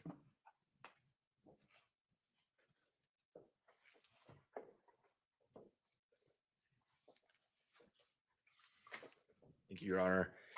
While Roper may have looked at some international law, I think the Idaho Supreme Court has really narrowed that window. First in Abdullah, they said, therefore, absent some legislative or executive action, a determination by this court that Idaho's death penalty statute is unconstitutional based on evolving standards of decency and public opinion is unsupported. So they're really looking in at that. And fast forward 5 years in the Hurston decision, 2020, the Idaho Supreme Court reaffirmed that view and then also said, quote, we continue to subscribe to the view of legislative bodies as the basis for determining a national consensus. And so, and the reason for that, they explain in Abdullah, is that courts just aren't good at taking a temperature of public opinion and what represents society's views. Now, looking at the states that have capital punishment, according to the resources both sides have cited, there's 27 states that still have it on the books. That's a majority. They've pointed out that there's gubernatorial moratoriums in 6 of those, which is true. But that means worst case scenario, there's 21 states that still have the death penalty on the books and can use it. And what the Idaho Supreme Court said in Hurston is that we're looking for a national consensus. And we're nowhere near a national consensus that the death penalty is somehow immoral or improper or indecent. I would also just note, it's not enough if what you're trying to show is a national consensus, it is not enough to just point to the fact that a state doesn't have the death penalty. You would have to show that the state removed the death penalty because that state believed that it was immoral or improper. So for example, if a fiscally conservative legislature just decides they don't want to fund the death penalty, but they have no moral objection to it, that's not evidence that there's some societal standard that would. What do you take of evidence from a state who is not enforcing the penalty because, for example, an executive of that state is morally opposed to it and has the power to preclude it from being applied? Should that be considered? So the Idaho Supreme Court did mention executive action, although in Hurston, they seem to say the better picture is painted by legislative bodies. And I think part of the reason for that is because the executive It can just depend on the administration that's in power at that moment. A perfect example of that is the United States. The death penalty is on the books. It's currently not being applied, but shortly before the current administration, it was. And I think it's safe to assume that it will be again here shortly. Um, the other thing you have to look at is, why is the executive doing this? For example, the defense cites that Tennessee has currently a moratorium. True, but the governor did that because he said we need to take time to fix the execution protocol. That's not evidence of a national standard that the death penalty is wrong. So in a state like Tennessee, are they still in the sentencing capital sentences, but just not carrying them out, or have they stopped even trying capital cases? I can't answer that definitively for Tennessee. My understanding is that they still try them and impose the death sentence, but that it's just not being carried out. I know that to be true, for example, in California, juries are still imposing the death penalty. I know in Ohio, another state that they've pointed to where there's a gubernatorial moratorium, there are 30 scheduled executions in that state. They keep getting pushed back, but the reason they're getting pushed back and the reason for the moratorium is they can't find chemicals to do lethal injection. Again, that's not evidence that there's some standard of decency that's keeping them from doing this. They just can't find the chemicals to do it. So I think, Well, I mean, you could imply that the standards of decency as applied by the pharmaceutical companies who refuse to take part in it is some measure of that. potentially yes, but I think, again, going back to the Idaho Supreme Court's decisions, we're looking specifically at executive and legislative action. And the fact that the legislature or governor is saying we would do this, but we can't get the chemicals, is actually evidence that they still support the death penalty. So I think no matter how you read the numbers, we're not at a place where there is a national consensus that the death penalty is indecent. And so we think the court should continue to follow what the Idaho Supreme Court said in both Abdullah and Hairston and reject their motion. Thank you, Your Honor. Buttle? Just briefly, Judge, I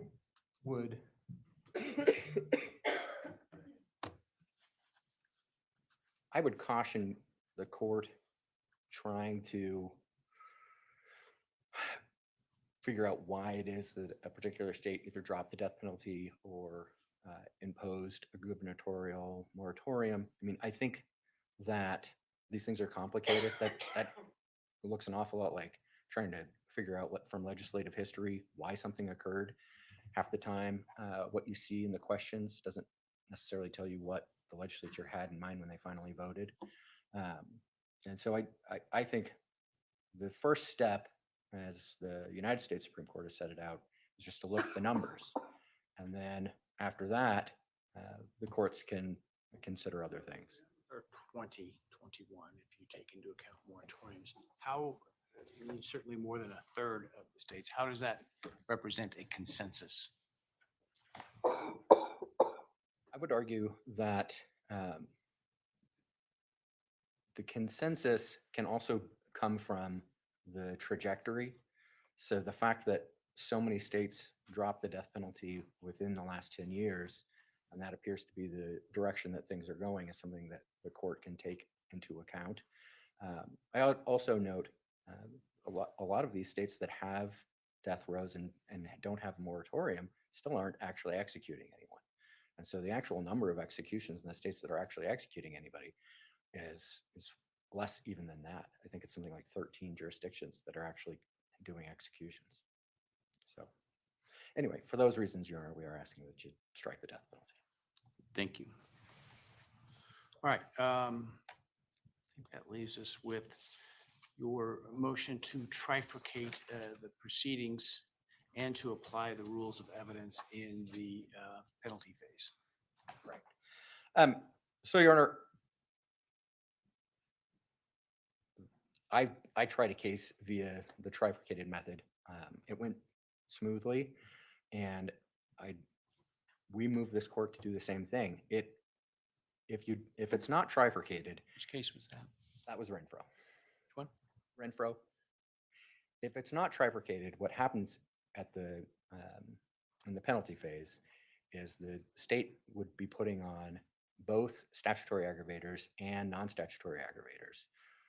I think the states argued that some of those things Isn't there a post-conviction proceeding in which it's alleged that that is ineffective assistance to allow the trifurcation because you make the jury decide about whether or not an aggravating factor is there in the absence of any mitigating evidence that might otherwise affect their decision?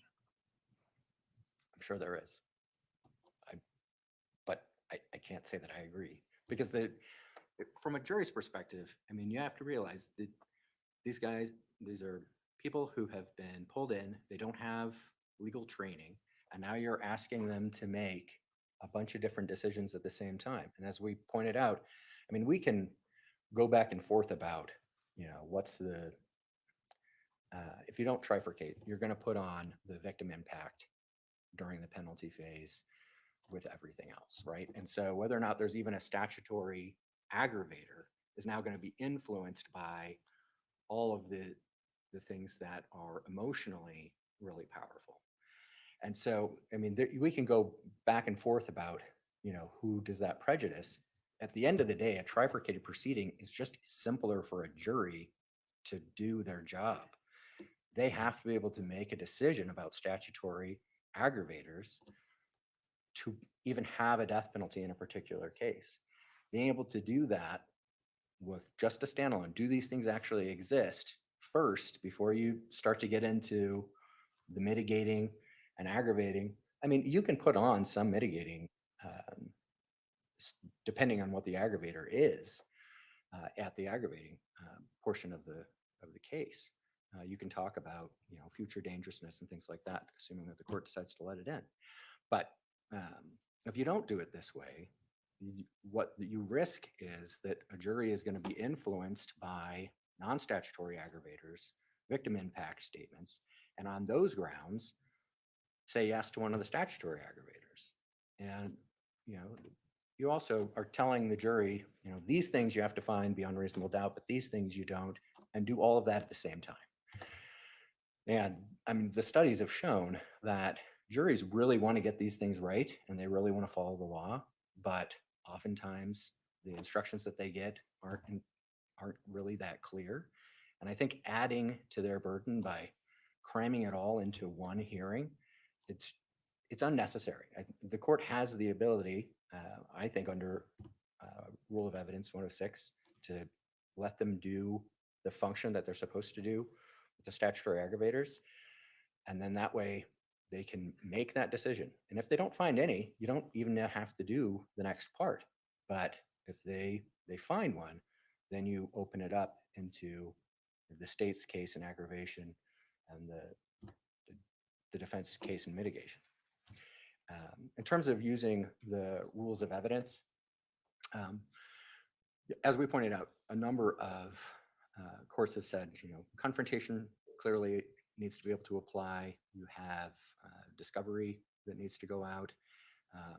Rules of evidence are helpful, and they're certainly helpful when you're talking about the statutory aggravators themselves.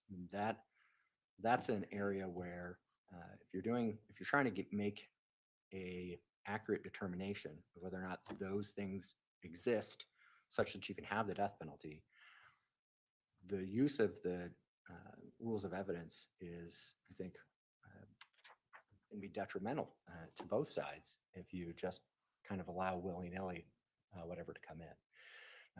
So for the other reasons we put in the brief, Judge, we are asking the court to consider doing this as a trifurcated trial if it gets there. Thank you.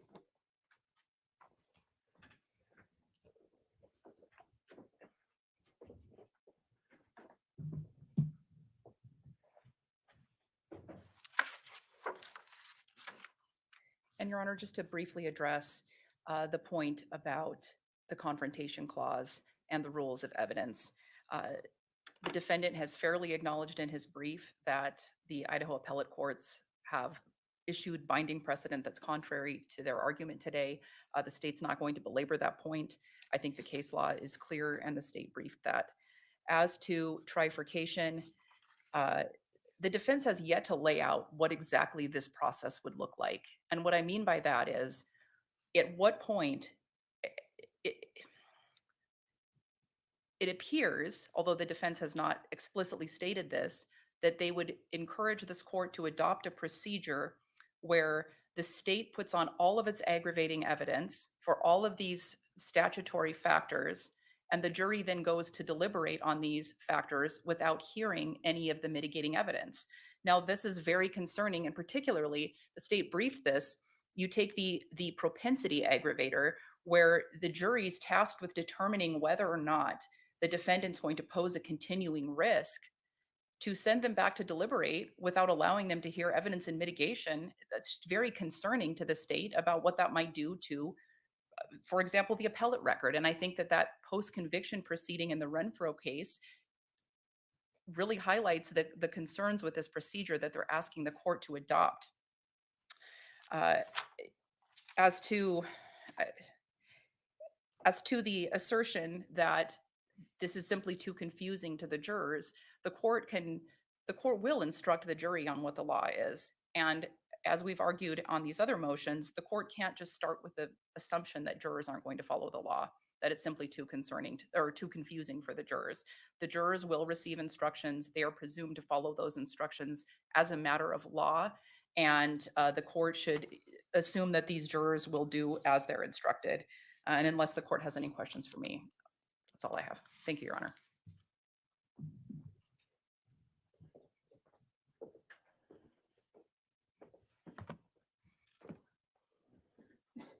Well, for the record, it really wasn't that confusing. We had the propensity aggravator in that case. We put on evidence that pushed back against that at that point in the case. It's cleaner from the jury's perspective. It was cleaner from our perspective. I don't think we even argued about it. I think the state just went along with it. And I thought it went pretty well. And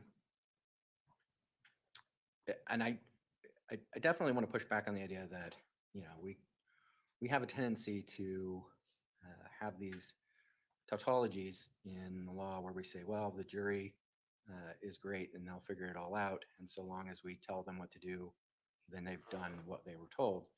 And there are studies that show that's just not accurate. I mean, there's the jury project. You can read what it's like for people to go through these things. And when we're talking about whether or not somebody's going to be put to death, I think it's important that we, really think hard about how these people are going to make these decisions. If we're going to do a normal, just a penalty session, I definitely think it's something that's going to require some additional instructions. I know the Supreme Court just recently updated a lot of the ICGs, which is great, something that I've been advocating for. But there are additional things that I think are going to have to be told to a jury so that they can understand how that would function. And if you trifurcate it, it's going to make it simpler for them to understand, okay, you've now found this person guilty. Now you're going to be determining whether or not one of these statutory factors exists. This is what they are. This is how they're defined. You have to find this beyond a reasonable doubt. The state's going to do an opening statement and a closing. They'll put on evidence as to whether or not these things exist. This defense is going to come in, question those things, put on their case why those statutory aggravators don't exist. And you're going to make that determination. If you make that determination, then we get to a sentencing proceeding where the state's going to be able to put on any additional aggravators that it wants to put on, and the defense can then put on any other information that they have that's going to be in mitigation.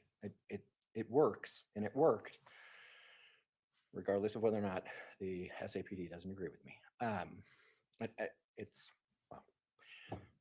I'd ask the court to consider it. Certainly, if the court decides not to do it, we'll have lots more conversations about how best to do that. It's an intriguing idea.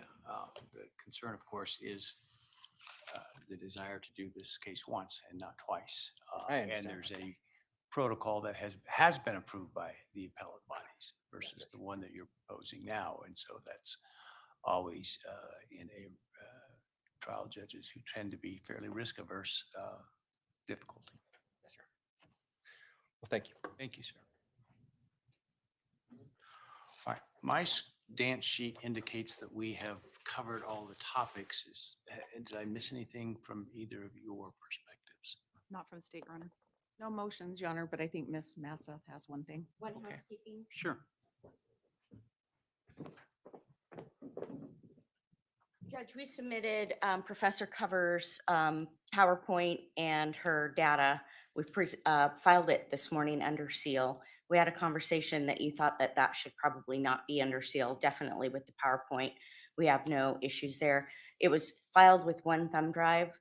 We discussed letting us look to see if there is victim information that needs to be redacted. So what I'd like your permission to do is file an amended Exhibit A, and if we'll get things redacted.